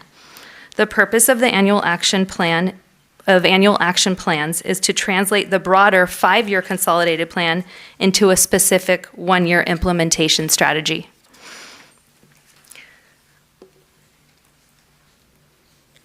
The primary goal of the CDBG program is to develop viable urban communities through public service programs, capital improvements, and economic opportunities, primarily for low to moderate income individuals and families. CDBG funds are block grant funds provided by the Department of Housing and Urban Development. The City of Burbank receives approximately $1 million in CDBG funds annually. 15% of this is dedicated to public service programs, 65% is for capital improvement projects or economic development opportunities, and 20% is for admin. Before diving into the fiscal year 25-26 funding recommendations, I will provide an update on the current year programs. The current year CDBG programs are doing well. 6 of the 7 are on track to expend their grant funds and meet their program accomplishments in terms of number of participants served. The Burbank Coordinating Council relinquished their funding because the program did not come to fruition. The funds will be returned to the CDBG grant and can be used on future capital programs. Transitioning to the fiscal year 25-26 CDBG grant, the total actual fiscal year 25-26 allocation for the CDBG program is a little over $1 million. Please note these figures are slightly different from the original estimates because the original estimates were based on projected amounts. We have since received the actual grant amount, so the funding recommendations provided tonight reflect the actual grant amount that the City of Burbank will receive. Both sets of figures can be seen in attachment 4 of your packet. The 25-26 allocation includes approximately $161,000 for public services, approximately $697,000 for capital, and approximately $214,000 for admin. Once funding applications are received, the CDBG Goals Committee reviews the applications and makes recommendations for funding. A total of 7 public service applications were received, and 6 of the 7 applicants are recommended for funding. The Burbank Noon Lions is not recommended for funding because they did not attend the Goals Committee presentation meeting, which is a requirement established by the Goals Committee. The Goals Committee is recommending funding for the Armenian Relief Society, Boys and Girls Club of Burbank, Burbank Temporary Aid Center, Home Again Los Angeles, Family Service Agency, and Fine Arts Revolution. The following slides reflect the 25-26 funding recommendations. The recommended funding for the Armenian Relief Society is $13,600. The purpose of the Armenian Relief Society is to assist all low-income residents and people with limited English proficiency through employment services, case management, translation services, and senior services. This program operates out of the Armenian Cultural Foundation office located here in Burbank. The funding recommended for the Boys and Girls Club of Burbank is $20,200. The purpose of the Boys and Girls Club is to offer after-school and summer day camp programs to children ages 5 to 18 years of age, and CDBG funds will be used for camperships. The funding recommended for the Burbank Temporary Aid Center is $45,400. The purpose of the Burbank Temporary Aid Center is to provide essential services to people facing a difficult time. CDBG funds will assist participants with groceries, lunches, rental assistance, utility bill assistance, laundry services, and showers. The funding recommended for Home Again Los Angeles is $48,200. The purpose of Home Again Los Angeles is to connect families experiencing homelessness to services through a homeless outreach program. CDBG funds will assist participants with motel vouchers, emergency shelter, case management, and hygiene products. Family Service Agency, the recommended funding for Family Service Agency is $30,200. The purpose of the Family Service Agency is to provide therapeutic treatment and services to households enrolling in transitional housing, and funds will be used for therapy services. The funding recommended for Fine Arts Revolution, the only new program, is $3,349.70. The purpose of Fine Arts Revolution is to provide creative wellness programs and services for homeless individuals. CDBG funds will be used to cover the cost of live performances and art workshops for Burbank's homeless. The total amount of funds available for capital or economic development is slightly less than $700,000. There were 2 applications submitted in this category, one for Upwards Boost to provide technical assistance to daycare providers, and the others for the City of Burbank's Buena Vista Homeless Access Center project, which also serves as the Home Again Los Angeles headquarters office.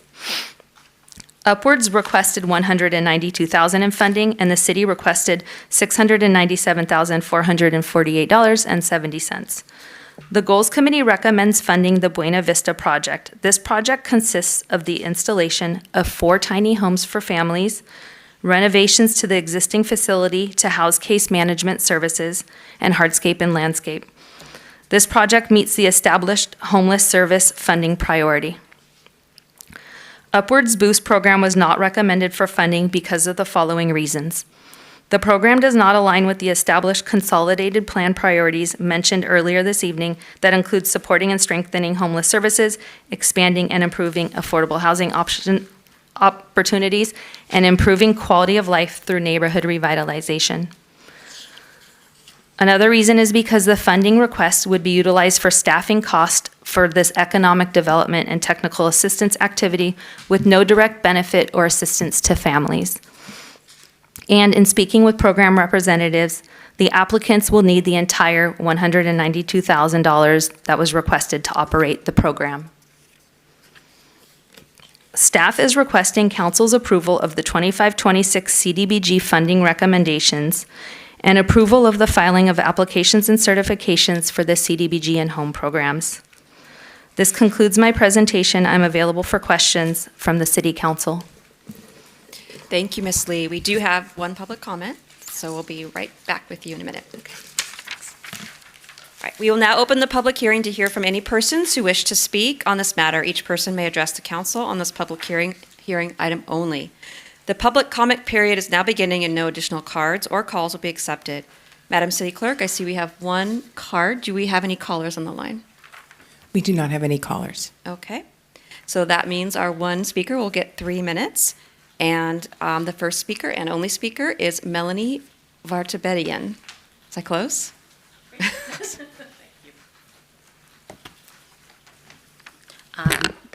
Good evening, Vice Mayor Takahashi, esteemed City Council members, and City staff. As the new-ish Director of Social Services and a lifelong Burbank resident, it is my pleasure to stand before you this evening. I have the unique fortune of sharing information about the Armenian Relief Society's successes this past year, even though I'm still relatively new to the organization. Thanks to CDBG funding, as of this evening, we have successfully provided 134 Burbank residents with much-needed social services and linkages. With all clients meeting the low-income requirements for service, we were able to meet our yearly stated goal of serving 110 clients by the third quarter and successfully completed on-site program monitoring. Our Burbank community continues to receive tailored services at the Burbank Youth Center, in addition to the ARS headquarters on Glen Oaks in Glendale. By continuing to serve this community through the end of the fiscal year, we have also reduced the total cost per participant from $144.25 to $118.41, demonstrating our ongoing efficiency. Clients receive a wide range of services, including employment opportunities in the form of job search assistance, resume and interview skills, job placement support, support to senior and disabled adults to help them maintain independence and safety in their homes, and mitigating homelessness through intensive case management, assistance with public benefits applications, and connections to mental health and addiction resources, landlord-tenant mediation, and so much more. With over 45 years of experience, the ARS is eager to continue our partnership with the City of Burbank and provide services to as many clients as possible in the coming year, including our more than ever vulnerable immigrant population. With this upcoming proposed funding, we already have plans in place to serve over 100 Burbank residents. In addition to CDBG funding, we also serve the Burbank community through a partnership with Mother Joseph, focusing our efforts on food insecurity and healthcare coordination. And I'm also pleased to note that we received funding through the Burbank City Manager's Community Events and Program Grant to provide no-cost workshops in the city in the coming year. So we are excited to grow our partnerships with the city. I'm thankful to the City Council for their consideration this evening and for continuing to support the Armenian Relief Society's ongoing efforts to better the lives of Burbank residents. Thank you for your time. Thank you for your comment. There being no further public comment, I now declare the public hearing public comment closed. Would the representative of the Community Development Department like to make any further comments? No, we don't. Thank you. Okay, thank you. And does the council have any questions of staff? Yes, Councilmember Anthony. How does the Community Development Goals Committee conduct their interviews? Do they interview everyone who applies or only the people whose applications meet the requirements? And then how do they schedule those interviews? Is it only during their meetings? Are they flexible? How do they do that? So what they do is the Goals Committee obtains all they receive all the applications. They go through all those applications and by themselves, and then they come together and they have a presentation night. And so when we first put the calendar together, it says when that date will be, when the presentation date will be. So when people are applying, they know what date they'll have to be present to present their application. Correct. And all of that goes into the newspaper, and we put it in there, and we put in all the dates that will happen during the process. And so that date of the presentation night is listed in that. And the Goals Committee basically meets twice. They meet the first time to listen to all the presentations, and then they meet the second time to review all the presentations and the applications and make their suggestions. Are questions asked of the presenters during presentation night? Yes, they get 5 minutes. Is that what we give them? 5-minute presentation, and then they have time for questions as long as the Goals Committee has questions. There's no limit. If a presenter is not able to attend for whatever reason, are they able to come to the next meeting during deliberation and give a presentation? That has not been an option. It has, in the past, it was not mandatory that they come and present. The Goals Committee felt very frustrated because we had some people ask for funds and not come to present, and they had questions, and they felt that it was hampering the way that they were deliberating and making their suggestions. And so a couple of years ago, they said, we want this to be mandatory. And now when we do the noticing for the application process, we put in there that meeting is mandatory. Okay, thank you. Thank you, Councilmember Anthony. Councilmember Rosati, you have a question? Thank you. Thank you for your presentation. My questions are specific to the Burbank Noon Lions. How long have we been funding them in the past? That's a really good question. It's been a long time. I think I've been here now almost 9 years, and I think we funded them every single year. And do we have a reason why they didn't show? We were told that their person had food poisoning. And did we receive a completed application? Yes. And when you reviewed that application, was that application sufficient to fund, discounting the fact that they didn't show up to the meeting? Yes. And how much money were you talking about? They requested $5,000. Yeah. And then what is the impact if we don't fund? Like in the past, how many people were they able to service? Do you have their application? Let us pull out their application and we can tell you. I hate to see the community affected because someone had food poisoning, and they completed an application and we thought the application was sufficient. For the current program year, they anticipated assisting 37 individuals. However, upon monitoring last month, they've assisted 5. But that was because there was a lapse in the referrals that they received. And during that monitoring, they indicated that they will be able to serve the remainder to meet the 37, the goal of 37 participants served. So that's for current fiscal year. I'm happy to look up what they anticipate or project serving for the 25-26 year on their application that I have here. I'm assuming it's going to be about the same, right? Yes. Yes. Thank you. At this time, I don't have any further questions. Okay, thank you, Councilmember Rosati. Councilmember Mullins, you have a question? If I may, we did receive an email today, all of us, and we received an email prior to that. That was one of the correspondence that the city clerk talked about, where we received letters from both Family Services and also BTAC. I don't want to say making the plead, but kind of saying, please, we work with them and they're good service for the organizations. If it's okay, Madam Vice Mayor, I'd like to see if we can ask Ms. Barbara Howell to maybe give us some input on how does that impact you because obviously we don't have a representative here from the Lion Club to give us that information. Yeah, inviting Ms. Barbara Howell from BTAC to come answer a question.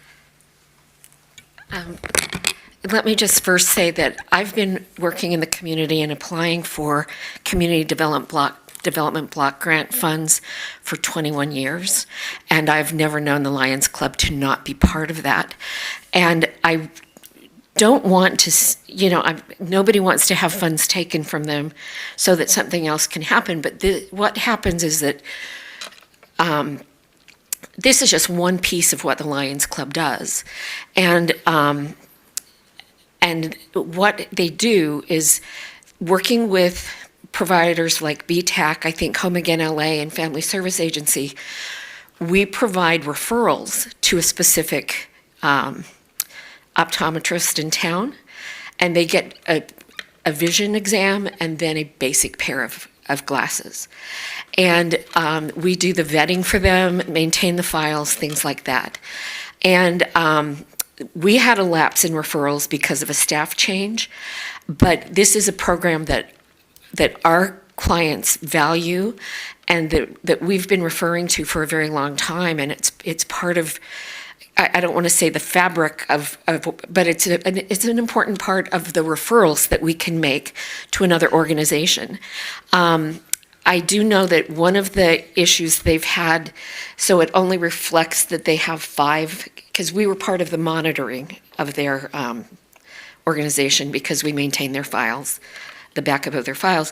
I know that one of the issues that they have is that they are, that they depend on getting the bill from the optometrist, and then they can pay it and then bill community development block grant, and then that's when the numbers go up. And I know that their optometrist doesn't bill on a monthly basis or consistently. They kind of wait for them to pile up and then send more over. So I don't know, but I know I don't know how many they've received now, because that was 2-3 weeks ago that we did that.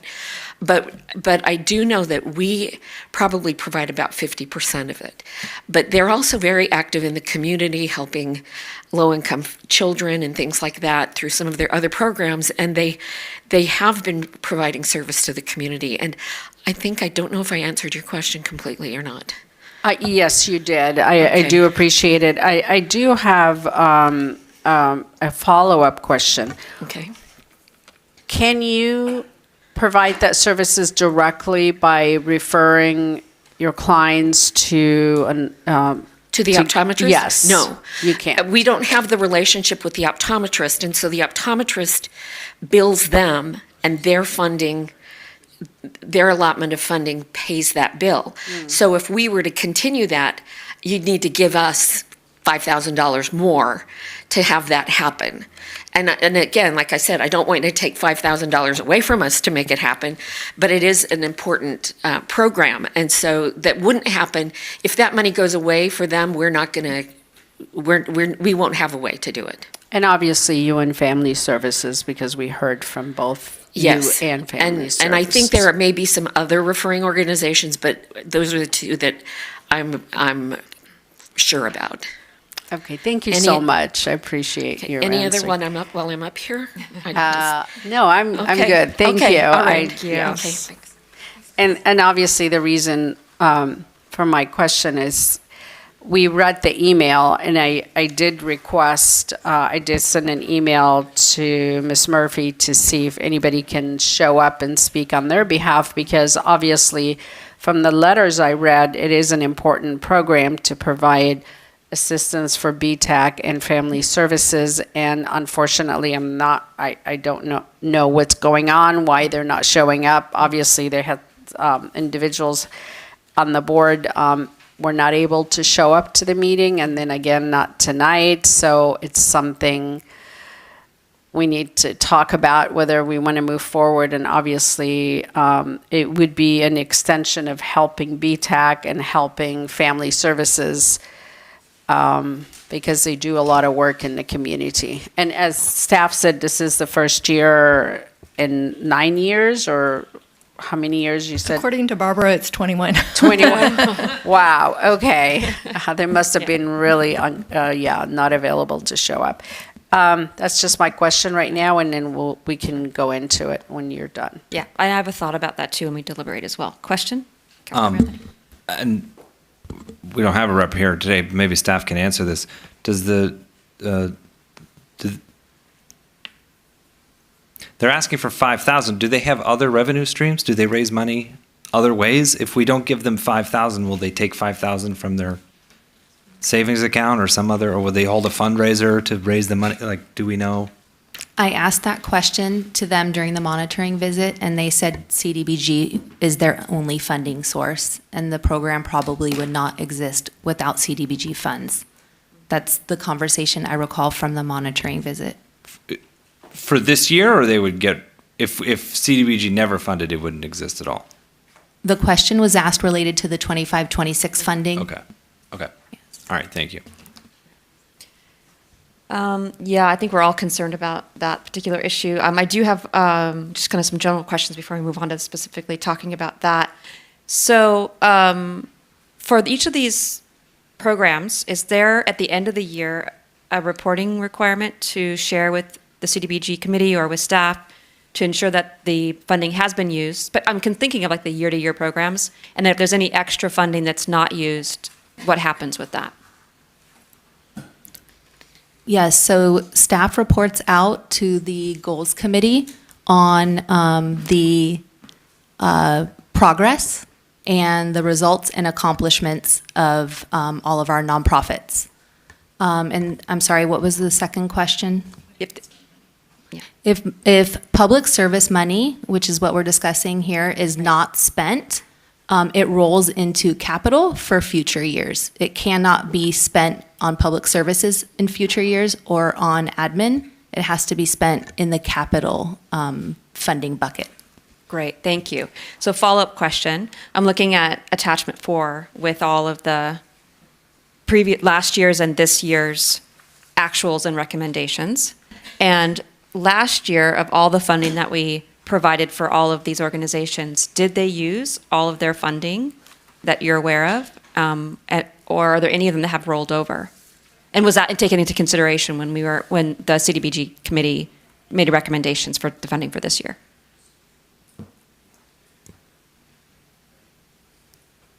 I'm not sure I could answer that question in its entirety. As it relates to Burbank Noon Lions, for 2023, they were funded at $1,800, and they spent all of their funds. I don't have the information in front of me on how the other programs have done. For 2024, our current year, all of our programs are on track to expend all of their funding and meet their accomplishments, with the exception of Burbank Coordinating Council, who relinquished their funds. And Burbank Noon Lions is a little underspent as well. As we've discussed, they've served 5 individuals. Their funding allocation is $5,800 for current year, and about $800 has been spent. So slow spending as well. But there is an expectation that that full amount will be spent by the end of the year. Yes. Okay, great. That's helpful for just the deliberation, I think. Okay, great. Any other questions from council before we move on? Okay. Then I now declare the public hearing closed, and the council will now deliberate. What's the council's pleasure? Yes, Councilmember Mullins. Well, I sigh because I wish they were here. I wish that they showed up. I really wanted to help them, and because there's consequences for not helping them, which means there will be either children or parents or whoever needs glasses, or they get their ears checked. It's not going to happen. I'm going to recommend and see what my colleagues, I'm open to suggestion. This is the quickest way. I just looked at it to see if we can manage to get some funds, not probably all $5,000, because I wish they attended the meeting so they can adjust these numbers. But if we, under the adjusted to reflect HUD actual allocation, which is the last column in our spreadsheet, attachment 4.1, if we round the numbers that we have, that it's been recommended to give to the organizations, instead of, for example, 13.6, it will be 13,000. Instead of 22, it will be 20,000, and so on. So to take those additional, the 400, 200, 200, 349, I did a quick math here, it comes up to $1,949. And I know it's not the $5,000 that they wanted, but I think this is kind of helping them. In the same time, I think it's really important that we're sending the message. It's very crucial. It's important that you show up to these meetings. Or if you can't show up, you have to send somebody else to represent the organization. So I am personally willing, and I know it's not fair for the other organizations that showed up and they were there, they submitted application, but they work with you and you have a need for them. So I'm trying just to compromise and give them some money. Councilmember Anthony. I appreciate that. I do. If it were up to me, I would do it as recommended. And here's why. A few years back, the Armenian Relief Society didn't show up to their meeting, and they were not recommended money. And at the time, it was not guaranteed. It wasn't a requirement. You didn't have to go to the interview. At that time, we deliberated here at council that it was important, and we ended up giving them a chunk of change. It wasn't the full amount they asked for, if I remember correctly. But as you notice, Armenian Relief Society is here now. They're in the room because we scolded them that night. And then the very next year, Community Development Goals Committee said, you know what? We're going to make the meeting required, mandatory. Shauna's here, Barbara's here, Lori showed up. They attended the meetings, they come down, they know how the process works. The date is given. It's a requirement now. Now, granted, I would appreciate the Development Goals Committee allowing the second meeting. If you didn't make the first one, if you have a substantial reason, I would like to allow them, if they could, to see people who can't make it. I think that's an oversight. If you make a requirement, you do need to make it a little bit easier to get there. But they're not even here tonight, and I find that problematic. So if it was up to me, it'd be 0. I'm okay with a compromise number 1949. If we set a precedent that the meeting doesn't matter, what Development Goals Committee says doesn't matter, just come down here, be our friend. You've known us, you've seen us at galas, you've seen us at parties. You've done great work all in the past. Just come down, we can script the rules and bend the rules for you. I don't like that. I don't like it. We have a process, you stick to the process, you follow the rules, you get it done. And we give you that money, and it's good money. So, I'm very uncomfortable saying this, but people need to follow the rules, even though I understand what happens if that money doesn't go out. I get that. But what I'm doing is planning for the future so that we know that everybody next time and next time and next time does it the right way. Madam Vice Mayor, I completely agree with you. And that's very rare that I may agree, but not completely. And that was my struggle. And that's for that reason I did send the email today when we received the email from Ms. Murphy and said, please have someone show up, at least come in and speak tonight. And unfortunately, nobody's here. The only reason I asked Ms. Barbara Howell to come up, I wanted to see the consequences of not having the funds or some funds given, because from what I heard, and then also the 2 letters that we received, again, from BTAC and from Family Services saying we really need this because they utilize the service through the Lions Club. So I just feel like I didn't want to punish the people who will benefit from it. And then also BTAC will have another resource available for them to be able to utilize the club and sending their clients there. This is not at all a change in our policy. And mark my words, next year you come. You don't show up to those meetings, I am sorry. You are not getting any money. You don't show up to council meeting and also ask, at least give us your side of the story. Let us know what's happening. I'm sorry, I'm not voting for it. And you can go back and watch this meeting next year and make sure that you understand. I'm making personally a one-time exception because I know there's 2 other agencies. If I didn't receive the letters from Family Services or BTAC, I probably would have said, too bad, we tried. So I'm only doing it really to help BTAC and Family Services and all the other individuals that may have need. Otherwise, I would have not done it either. I completely understand. And I'll be honest, the only reason I'm moving any of this money is because it's the first time we've seen somebody since the mandatory change. So, yeah, for me, this is first warning for everybody. All right, thank you. Councilmember Rosati? I'm just going to simply say that I'm a rules guy, but you wear glasses,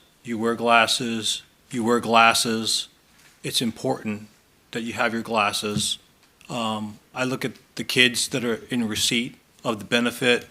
We received 2 letters from 2 agencies that depend on us and we depend on them.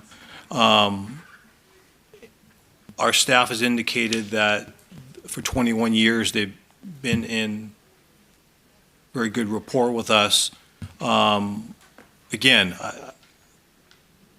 people get sick, I guess, food poisoning. I don't know the whole story behind it. I don't know the whole story behind the Armenian Relief Society thing. But based on all that information, I would like to see them get funding. Are you okay? Sorry, I was going to ask, are you okay with this recommendation to I am, do but the 19? Look, if you funded them $833 out of the 6 others, I mean, it's not. We're not talking a lot of money. We're not talking $40,000. We're talking $5,000. So I'll do whatever you want to do. I do want to see them get funding. Obviously, if they have no other funds or revenue, and they use up all the funds, that means someone in our community is not getting some glasses. So I'll let you guys weigh that out. Okay.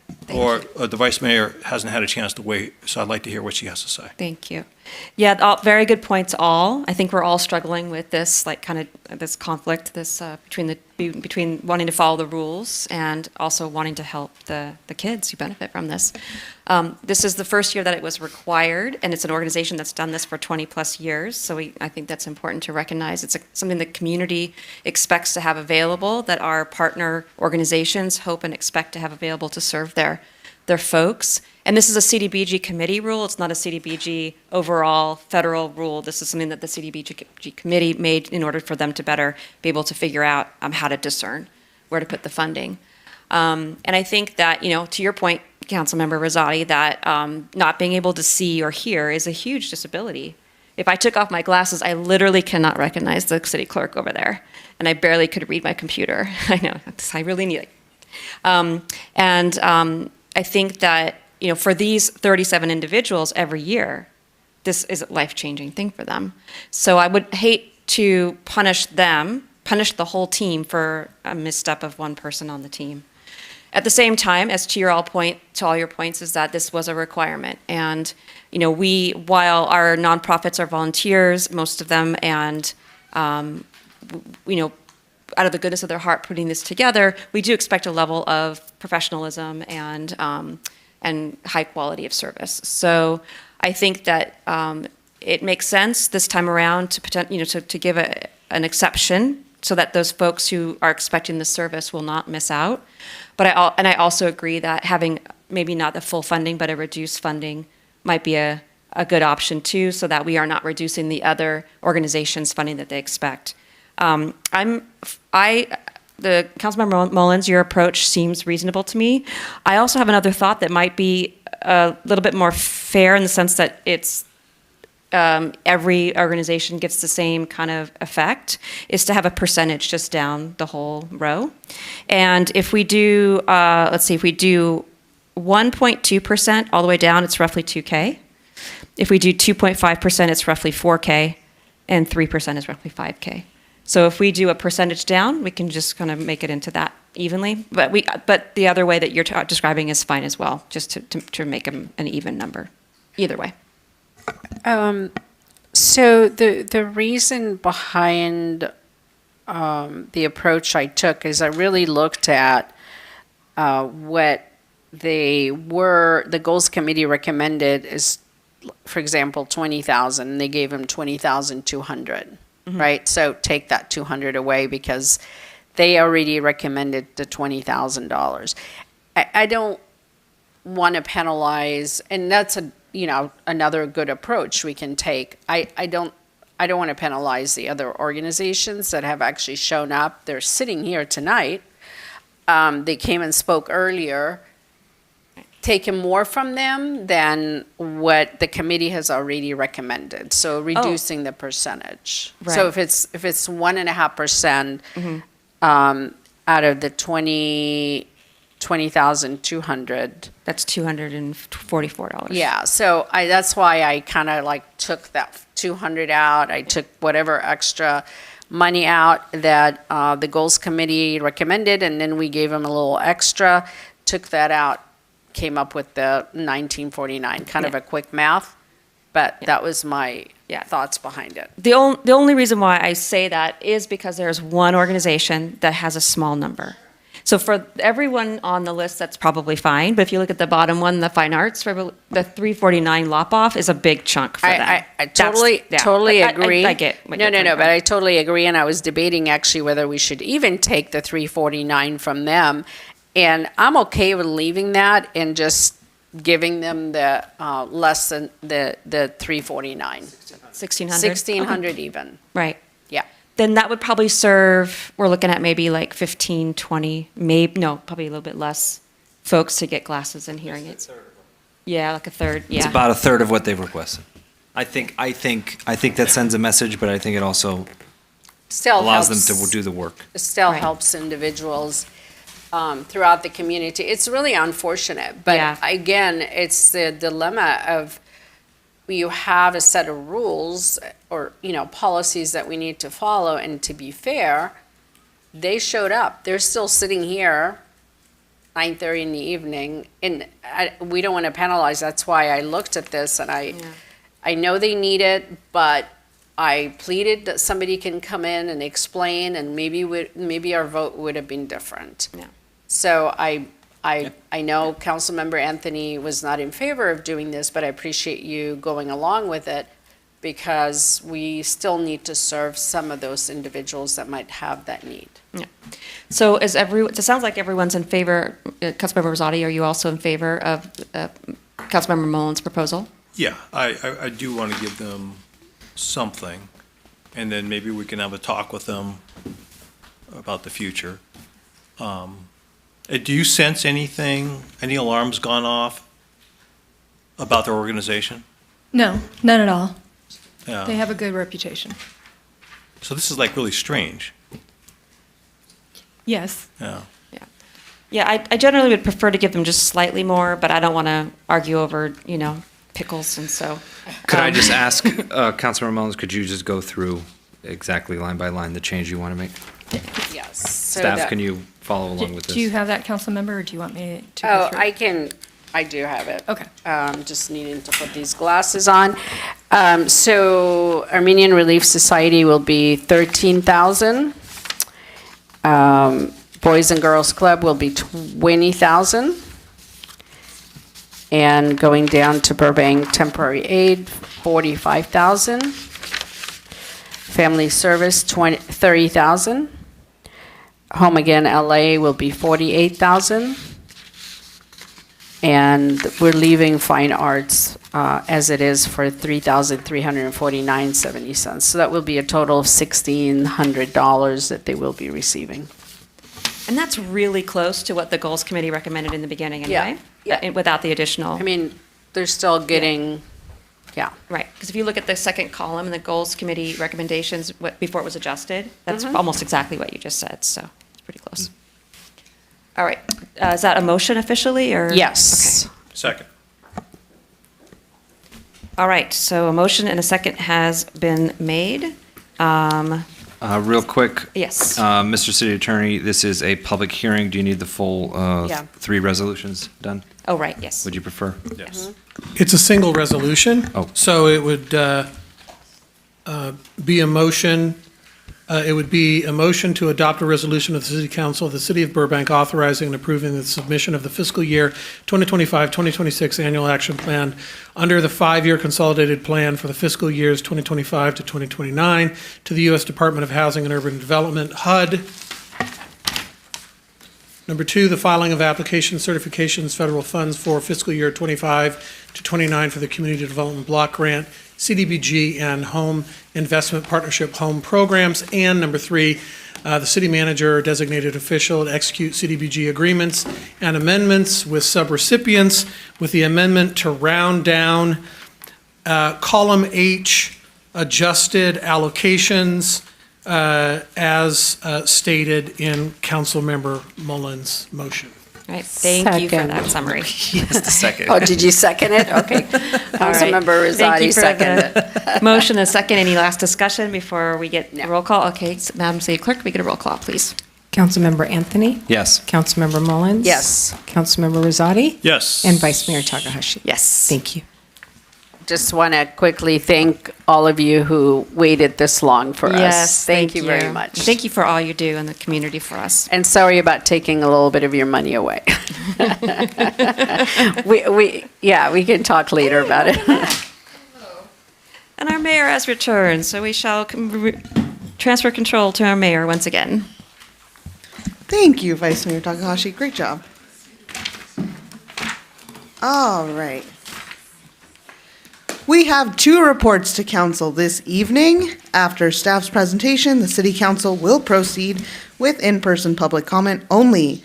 Speakers will be allowed to speak on the item at the conclusion of the presentation, as long as the speaker has not spoken on the item during the first period of general public comment. All right. Please be sure to submit your public comment card now if you have any comments. Our first report to council tonight is the introduction of an ordinance to amend Burbank Municipal Code, Section 5-3-410, unlawful to be in parks when closed. I welcome Paula Ohan, Senior Administrative Analyst from the Parks and Recreation and Community Services Department, to please present the report. Good evening, Mayor Perez, Vice Mayor Takahashi, and members of the City Council. Paula Ohan, Senior Administrative Analyst with the Parks and Recreation Department. Tonight I'm here before you to report on staff's recommendation to introduce an ordinance of the Council of the City of Burbank, amending Article 410 of Chapter 3 in Title 5 of the Burbank Municipal Code, hereinafter referred to as BMC 5-3-410, unlawful to be in parks when closed, to implement uniform park closure hours across the city. The current municipal code dates back to 1983 with various park closures. Some parks closing at 11 p.m. at the time, while others closed 30 minutes after sunset. In 1995, the code was amended to establish a 10 p.m. closure time for most parks to align with the city's curfew for minors and address some unlawful behavior happening at the parks at that time, but some parks were still left with the 30-minute after sunset closure. This inconsistency, of course, has led to ongoing confusion for the public and, of course, challenges for enforcement. Sunset and sunrise vary seasonally, pretty much monthly within the season. For example, in March of this year in Burbank, our sunset on March 1st was a little before 6 p.m., and 2 days later, it was a little after 7 p.m. So, and shortly after summer solstice on June 20th, the times will start changing as the days get shorter.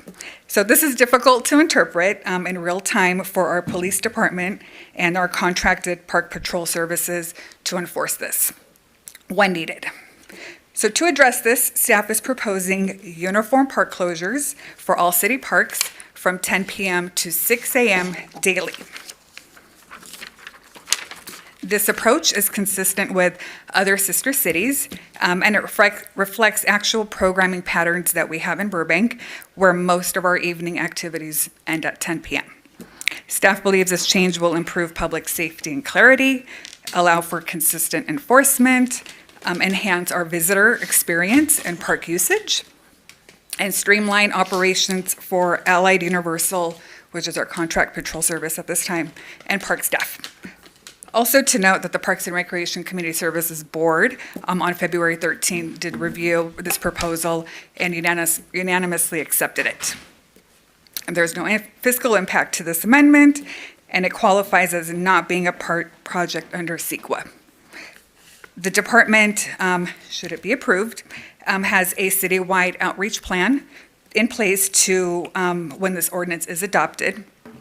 And this includes updating our website, of course, social media, direct newsletters, working with our public information office, and of course, updating all of our park signage. And with that, that concludes my report. So thank you, and I'm happy to answer any questions you may have. Thank you for the report. All right, before we go to questions, any public comment? We do not have anything. Thank you. All right, council, any questions? Councilor Anthony. So in 1983, we closed the parks 30 minutes after sunset. Did we have a vampire epidemic at the time? Were we watching Lost Boys? What was happening? What's the point of that? It goes even further back. That weirdness even goes into the 70s. But 1983, the code was a little more clear, 11 p.m., and some parks 30 minutes after sunset. Did we not have electricity at the time? It doesn't make any sense to me. All right. Okay. Let's change it.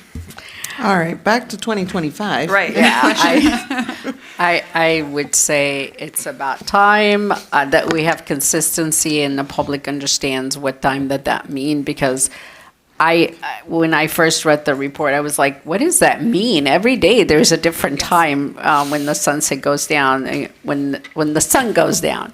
So anyway, I'm all in favor of changing this. I think it's a great thing that we're doing to be consistent. I have one clarifying question, just as a runner, indulge me here. So hypothetically, if our parks are closed, before 6 a.m. and after 10 p.m., if I'm running and I run through the park at 5:15 because I'm just that motivated, Can I get in trouble?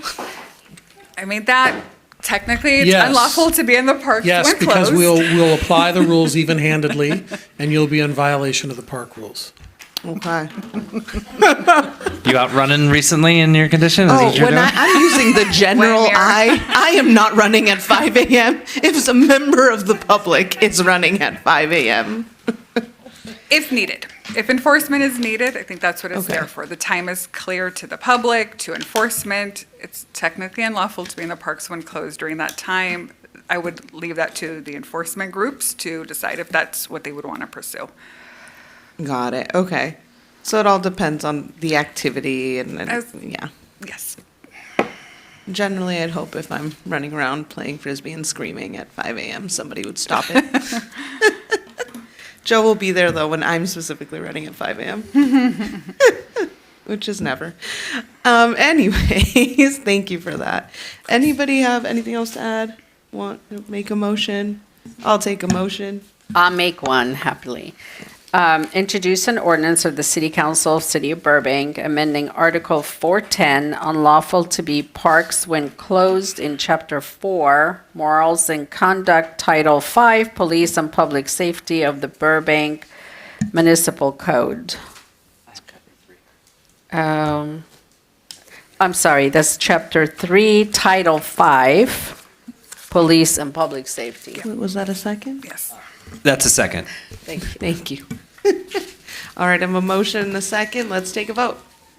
Councilmember Anthony? Yes. Councilmember Mullins? Yes. Councilmember Rosati? Yes. Vice Mayor Takahashi? Yes. And Mayor Perez? Yes. Thank you. Thank you so Thank you. much. Thank you. All right, the second report to council tonight is a first step report on a potential child and infant care task force. I welcome Marissa Garcia, Park and Recreation Director, to please present the report.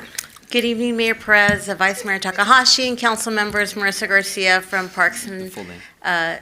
Parks, Recreation, and Community Services Department, soon to be Parks and Recreation Department officially. Officially, as of tonight, as of our earlier vote. There is still a second hearing on that, and then the change will be in effect 30 days after that second hearing. So just want to clarify for the community of that, in addition to our park hours. So just wanted to make sure that everybody knows that officially we're looking at July, mid-July. So, good evening again. This evening, I'm presenting the First Step staff report on a potential child and infant care task force. At the September 10th, 2024 City Council meeting, Vice Mayor Takahashi requested a First Step report exploring the potential formation of a child and infant care task force that would examine the city's current child and infant care needs, the availability and affordability of care, identify barriers to accessing care, and consider how child care could be integrated into the 15-minute connected communities concept, particularly in downtown civic area. I would like to provide the council and the community a little bit of a history. In April of 1988, the City Council appointed a child care committee to help guide the city's future child care policy. This group, composed of residents and child care providers, made valuable contributions but lacked the capacity to carry out in-depth needs assessments or to develop policy recommendations at a greater level. Recognizing this limitation, the city secured a $25,000 grant from the State Department of Education in January of 1989 to fund a comprehensive child care needs assessment and to develop a master plan.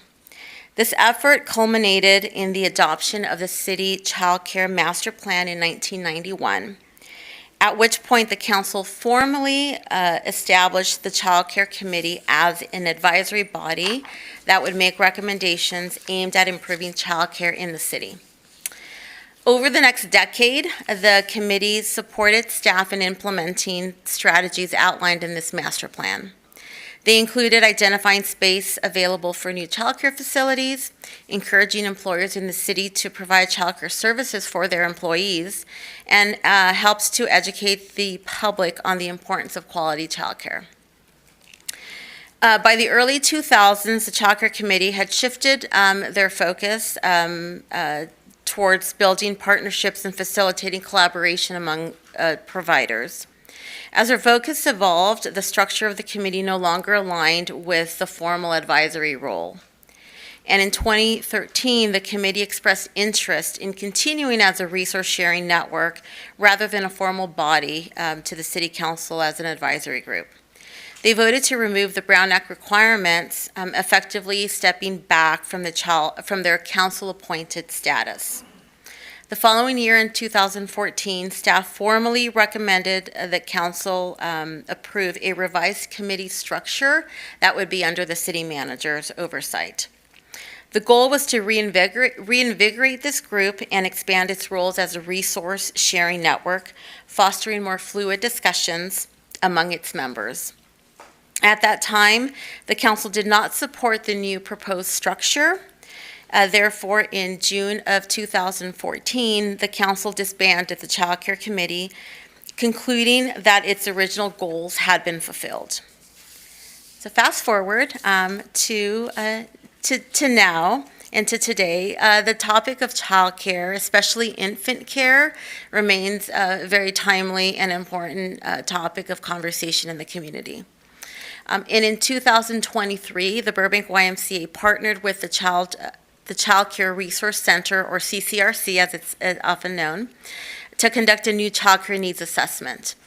That assessment revealed some ongoing challenges, including a shortage of licensed care, limited options for infant care, affordability barriers, long wait lists, and insufficient support for children with special needs.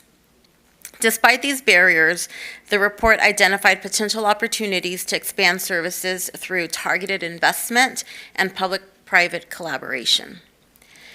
However, it is important to note that this report, the CCRC assessment report, faced several limitations that may impact the depth and precision of its findings. It relied on outdated and static data sources.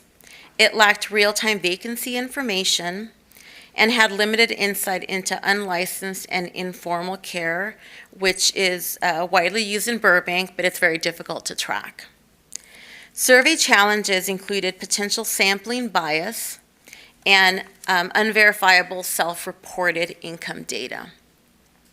The analysis did not include population growth forecasts, economic modeling, or outcome data, limiting its ability to project future needs and or evaluate program quality. Additionally, equity considerations such as cultural, linguistic, and special needs inclusions were underrepresented, and employer perspectives were not comprehensively captured. Because of these gaps, its findings, while useful, are not comprehensive enough to guide the city's long-term planning. So the notable efforts that the Child Care Committee played were really significant in advancing child care policy and awareness in the city. While the committee was ultimately disbanded after achieving its goals, the topic, again, of child care and infant care remains an important consideration for the community. Should the council wish to re-engage in this area, the most prudent next steps would be to gather more information and possibly conduct a comprehensive needs assessment. This would provide a clear understanding of the current child and infant care needs in the city of Burbank and help determine whether there is a need for renewed efforts or new initiatives moving forward. With this in mind, staff presents council two options this evening, either to note and file this report or to direct staff to provide a second step report that may include additional information such as cost estimates to complete a comprehensive needs assessment for child and infant care, so that we may better understand our current and child and infant care needs in the city. I appreciate council's time and consideration, and I'd be happy to answer any questions following any public comment we may have this evening. Thank you. Thank you, Ms. Garcia. Madam City Clerk, any public comment? We do not have any. Thank you. All right. Before we begin, I just want to remind everybody this is a first step report. So get your questions, get your feedback for staff in, and then we can see how we want to proceed. Does anybody have any questions? You have questions? Questions? Thank you. So, from my understanding, the middle part of your report there was your analysis of an analysis the YMCA did on their own, but they were looking for their own, they weren't looking for a citywide comprehensive, they were looking for just their needs assessment, correct? No, I believe it was intended to be a citywide needs Oh. assessment.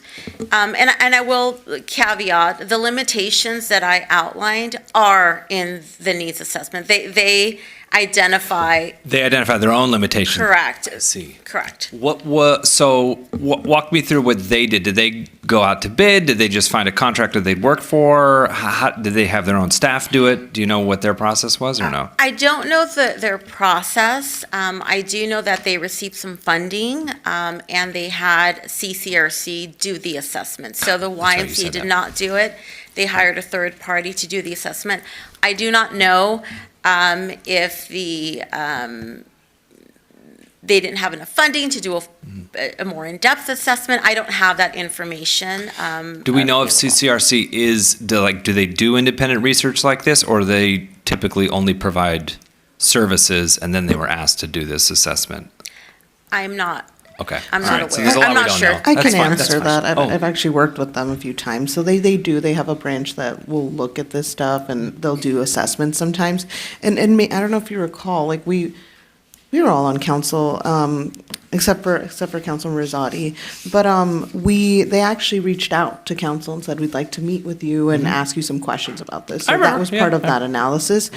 I will just piggyback on that. The one thing we don't have is the report itself. So one thing I'd like to ask staff for is to have that CCRC report, because I can say I didn't get to see it at the end. So wait, we only have the YMCA's analysis of the report. We don't have the full report. No, we do have a copy of the report. Oh, we do? Yes. We don't have the report. We don't have it with us, but I think that would help inform second step. This is the we as though you were running out in the park. Okay. Yeah, this is the we as in the five of us. I gotta get my we's and my pronouns in check.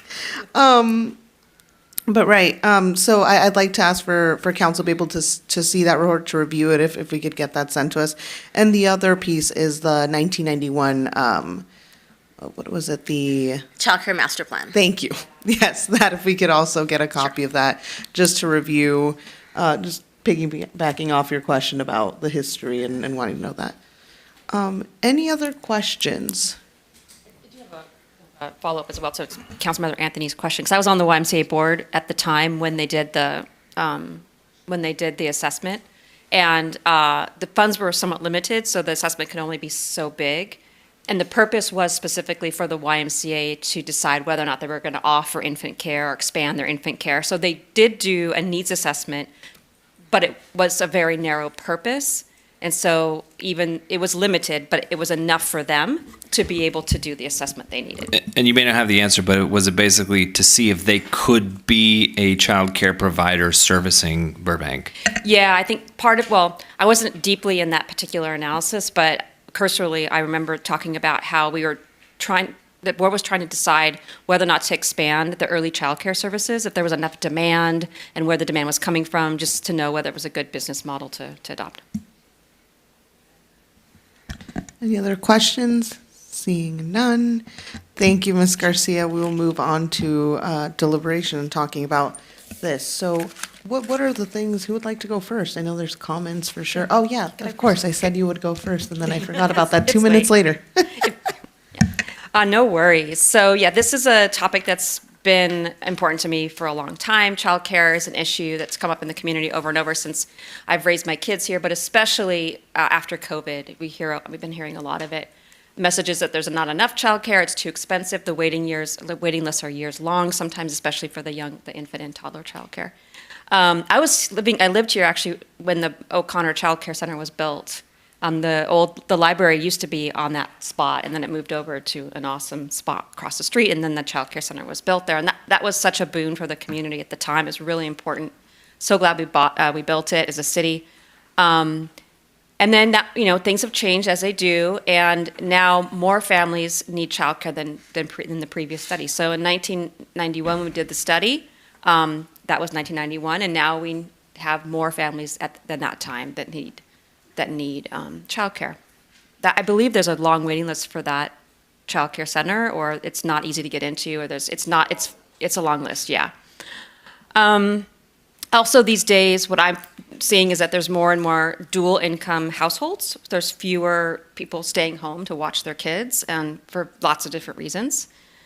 And we also have more people working in Burbank than ever before, and a lot of people who work here might be interested in having childcare here as well. So the demand's high, and I think that it has been 34 years since we did that master plan. I think it's time to look at the master plan and time for an update.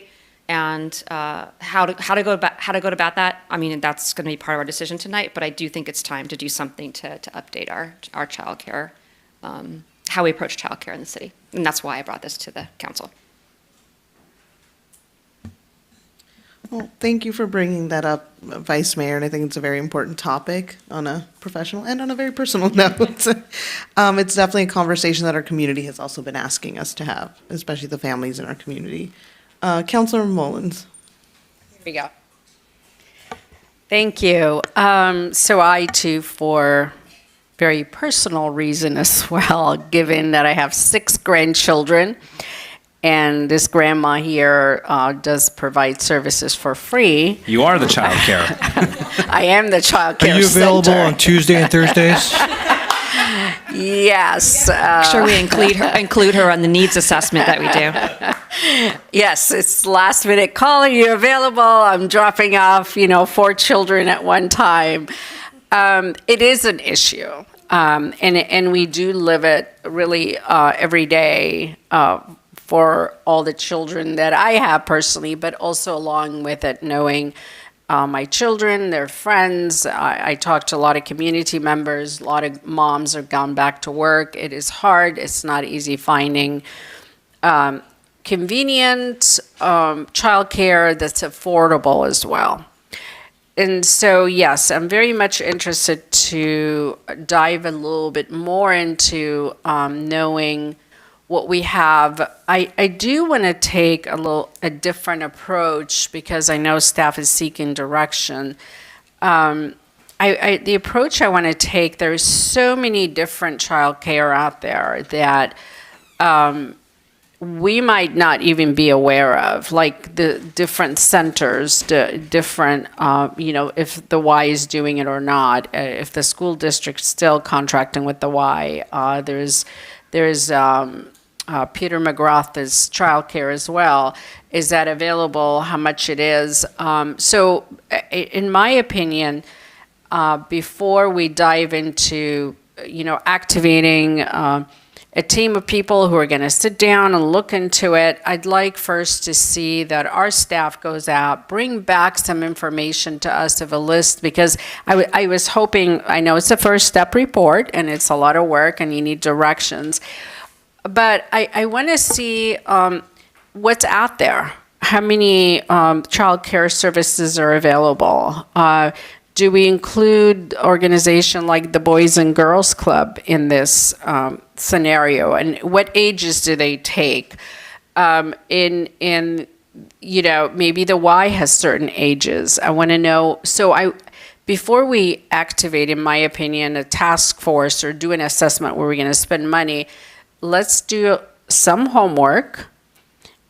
Bring some information back to us and give us so I want to know with the gap, where is the gap? Is it aged, 3 to 5, or is it infant to 5? So if we can get that information first back to us in order for us to say, okay, I think we do need a task force, or we do need an assessment. I also want to, if possible, that would include like the facilities are available. You come back, hopefully can give us some kind of solutions if you do the evaluation and see what's available to say, okay, yeah, we have a need and this is what we perhaps can do. And when you come back, I want to also see what dollar amount is tied to it. Meaning, if we do an assessment, do we have to hire someone to do it? And what is the cost going to be? Because it will be easier to make those kind of decisions. And also, even if we activate a task force, kind of guide us into what the process is going to look like. Who would we be appointing? Who would be involved and in charge? I think that would help us to make a wise, difficult decision to how we move forward if we have all this information and give us some options to what we can look at. But the need is definitely there. And maybe it's an educational thing. Maybe we need to provide a list on our website with everything that's available. Maybe we can contract with somebody and make it available. I don't know yet the answer, but this is what I'm looking for first, is kind of gathering all the information and see what we have in our stock first before we activate anything else. Thank you. Thank you, Councilor Mullins. Councilor Rosati. Thank you, Madam Mayor. When I was out campaigning for over a year, this was the #1 issue that people brought up. So I like the direction that Councilmember Mullins was going, getting that information. I know that in some age groups, whether you're potty trained or not, there are fewer options. What is that range? And I kind of want to think outside the box a little bit too. I know Disney has childcare. I don't know if Warner Brothers does. Are they at capacity? Are they willing to share and maybe we can collaborate a little bit if they're not at capacity? Just kind of think outside the box because they have a facility. They got the people already there. Maybe we can kind of help them bring their numbers up or something. I think it's worth looking into. And thank you. Thank you, Councilmember. Councilor Anthony. So I don't want to do a task force. We have a lot of, I don't want to do a task force. We have so many Brown Act committees. And then even the one that was created got disbanded once they figured out what they were going to do. So, I mean, for me, honestly, just doing the assessment, yeah, I'd like staff to come back with the data that you were asking, those reports. I'd like to see those. And then, at least a cursory glance at how much an assessment would cost. Maybe we could get CCRC to come back, because they already know the city pretty well. I don't know if it's under a certain number, you have some authority to pick a decent. We would probably have to do an RFP if there was something like that. Okay. So I don't want to put out specific vendors now. No, I'm just saying. And then for me personally, what I'd like to see is once we figure out what we want to do, make it come back every 10 years after the census.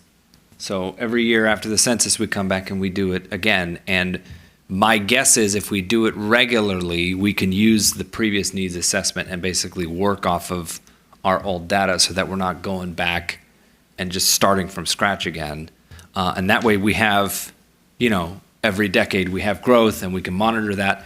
And it can be either part of the housing element or part of our economic development plan. And that way it's informed, if we build more housing, the types of housing we see, the child care is needed in this area. If we build more jobs in this area, people are bringing their kids. So we can have those correlations as we grow.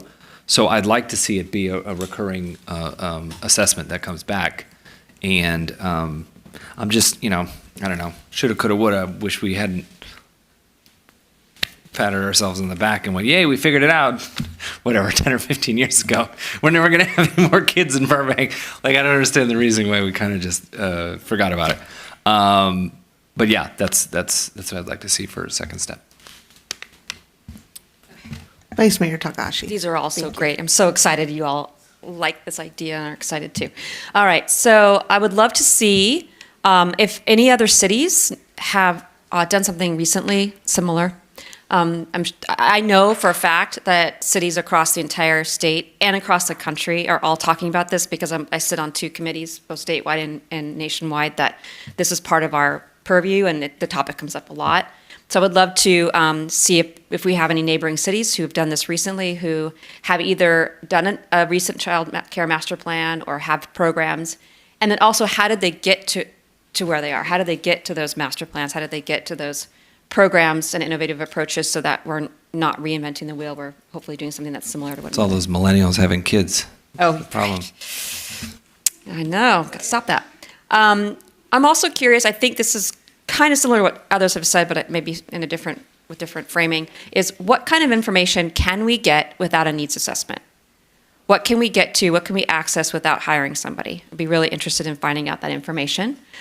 Like we were talking about different things like what our current child care situation is now, like maybe a child care inventory, what are our vacancies, what kind of demand is there on the childcare that we have now, how long the waiting list. But I don't know if we can get that without a needs assessment. So like what can we get, what can't we get without? Also, it might, like privacy issues and stuff too about, yeah. Right. Okay. And an aggregate, kind of an aggregate, yeah. And to jump in on that, that's kind of what I was alluded to earlier, I see, yeah. is it's not privacy issues to know what childcare is available out there. Like we know the Y has it. We know Horseman uses the Y. We know Peter McGrath. So there's the Asians, they're out there. We just need to get a list for us to see. And this, at the time when we see what we have, we make, and when where we have the gap, missing gap, make a determination if we do need to do an assessment. Right. Because I think the information having the list of the child care facilities is good. I think also knowing how many spots they have, what ages they have, what the vacancy level is, what the waiting list length is, the cost, but that's the assessment. That's like figuring out the gaps, right? So what can we get to without doing the formal assessment, and what do we need to hire someone to do in order to get to? And then if we do need to hire somebody, what's the estimate cost? And I agree with you on that. And then I would also be interested in specifically carving out information in both parts, whether the stuff we can get to without a needs assessment and in the needs assessment, specifically as the city, as a staff employer, what our specific needs of our staff are, that if there's any gaps that we can address directly. There may not be, but I have a suspicion there are, based on what I've heard. And then I would also, I don't know if this would be, again, in the first phase where we're getting information without a needs assessment or after the needs assessment, but I would also like to look at 2 parts of it. One is the actual part of like initiatives or like childcare facilities and that kind of thing, but the other part is policy. Are there any policies that we could shift to make it easier to have fully licensed childcare or to change our permitting or anything like that that might make it more accessible? So those 2 parts as well. But that's my 2 cents and what we can look at. Thanks. Thank you, Vice Mayor Takahashi. Mr. City Manager, do you have something to share? Sure. I just want to just say a couple words. So you guys all have a lot of great ideas, and I appreciate that. And I'm looking at staff here. So in order to be able to pull this off within a reasonable time, I know we're adding a lot, and I think some of it's going to be so much that staff's going to not be able to bring that back quickly. I want that to be somewhat expedited because I think there's some stuff that you're talking about that really needs to be part of a needs assessment where we're going to need some help to actually do that. So what I'd like, so all this is really good, and but what I'd like is if we could, work to bring something back that may be cursory. So it may talk about things that some cities are doing, who offers this kind of stuff, the kind of the survey of what our current resources are, things like that. It won't be super comprehensive, but it'll be enough to inform you as far as, okay, so do we want to partake in this $200,000 needs assessment that's really going to dig into, hey, we like these 4 cities. Let's figure out how we could look at policies that we may adapt to this, or here's our gaps. So I don't want to delay it by adding too much initially, get us to a point where we could kind of, get to that next step more efficiently, so we're not having to.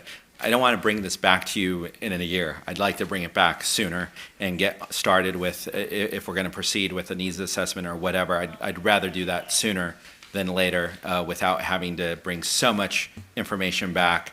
Then, by the time we do, then, it's not as effective of trying to get something accomplished. Man, you stole my thunder. That's what I was going to say. I have 9 items that my colleagues have all asked for so far. And I think what I would like to see in that second step report is staff come back with the basic ones, right? I heard from everybody, how much would an assessment cost? I would like to see that in concrete dollar numbers too.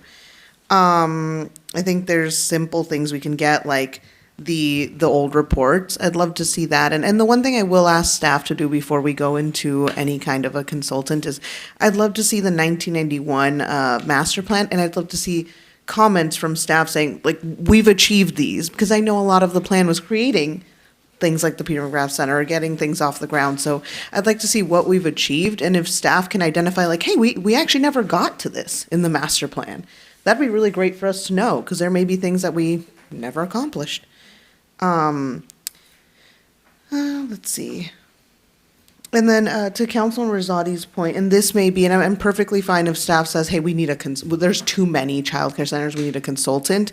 But if we get to that, what I'd like to see when it comes to hiring a consultant is seeing all of the child care centers that are available, how many kids are enrolled in them currently, are there openings, is there a wait list, and what are the prerequisites? Because you're absolutely right, like, has to be potty trained, has to be a certain age, limit, you have to have a certain, income, things like that are really important to know, because it really shifts the landscape.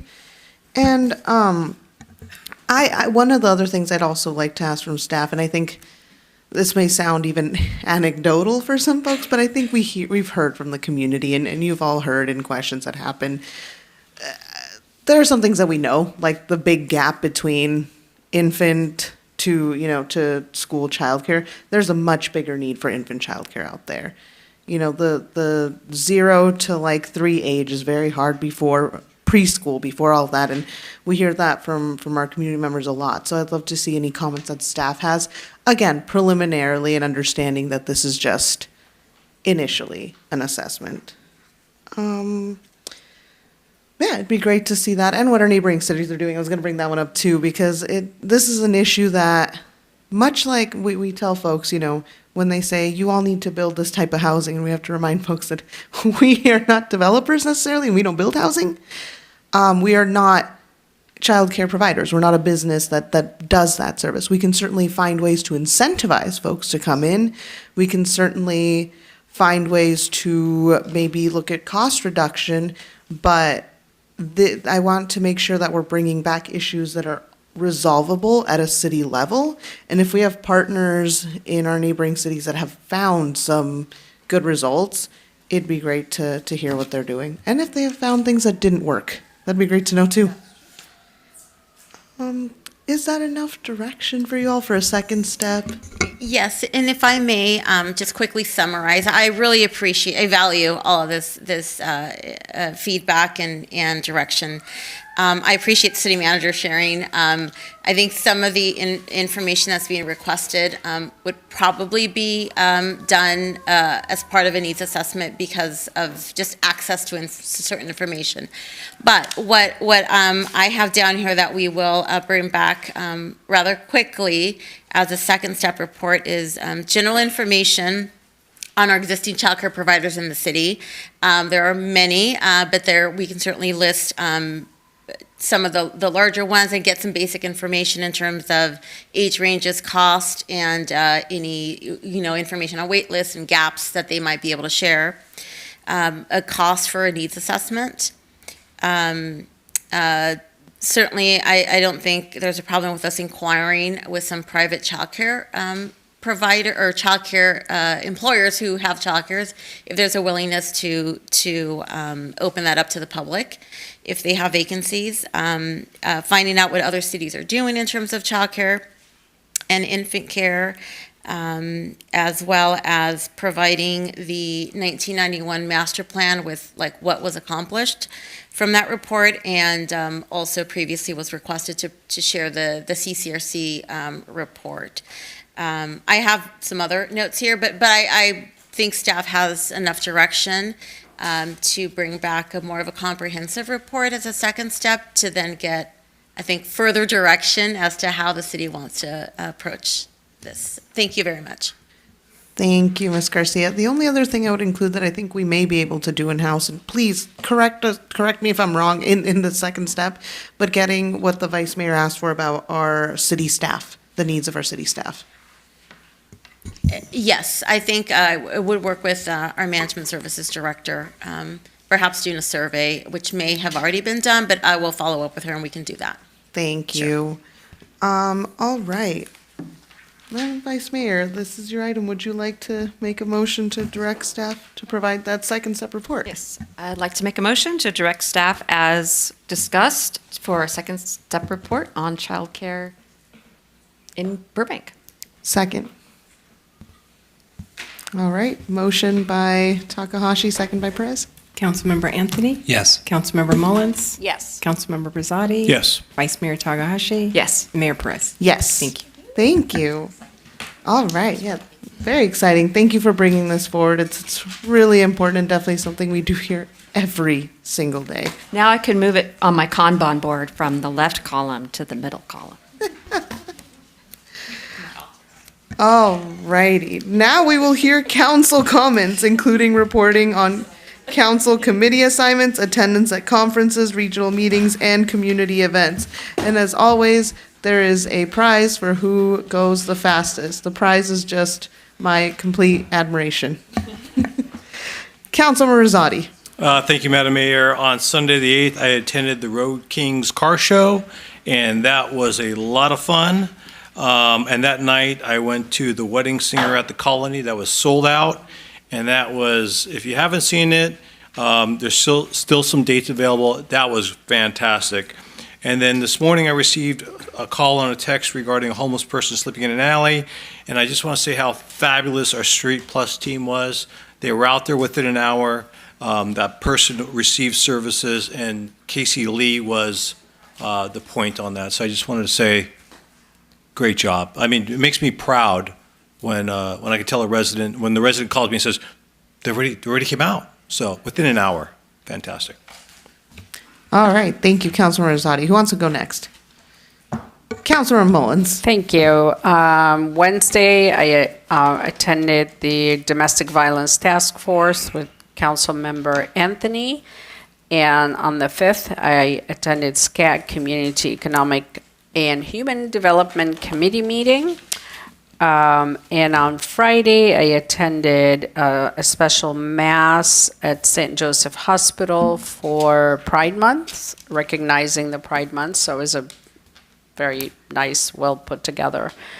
And then I also attended the Road Kings car show, which was beautiful. That's it. Councilmember Anthony. Wednesday, I attended the Domestic Violence Task Force. On the 5th, I attended an open house for the brand new Southern California Orthopedic Institute. It is a huge facility. They're going to help a lot of folks. And then that night, I went to a preview show of The Wedding Singer, and we brought the kids, and you're right, it is a very fun show. And then the next day, what are you pointing at me? The next day, I had a really great conversation with some of the staff at Millionaire Airlines, and they were extremely helpful, and I just want to give a shout out to them. They have been doing really great work, and if you know what's going on, I'm not going to say anymore. Thank you. So far, the winner is Councilmember Mullins. Can you beat that, Vice Mayor Takahashi? I was you wanna just add one going to more? acknowledge the city clerk also in attendance to St. Joseph Mass that we had on Friday. So she was there too with me. Great.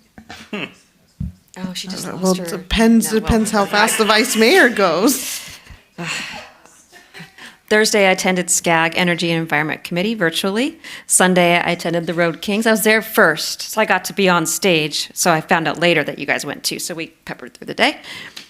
Generally, Sunday was a busy day with phone calls with staff and mayor and multiple peoples. I also attended a regional meeting of electeds re the ICE presence and protests.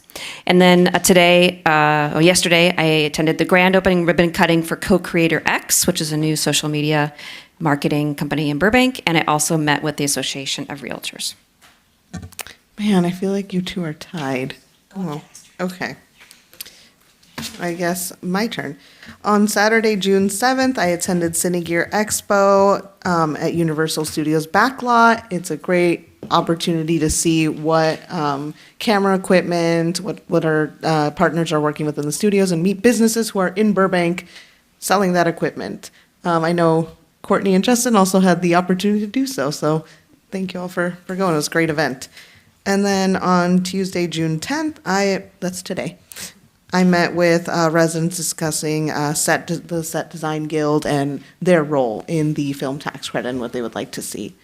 And then I also had various calls with all the way from our senatorship down to like our state legislators about the brush fire. They offered their help and support, but our fire handled that in 3 hours. So thank you again, fire and PD.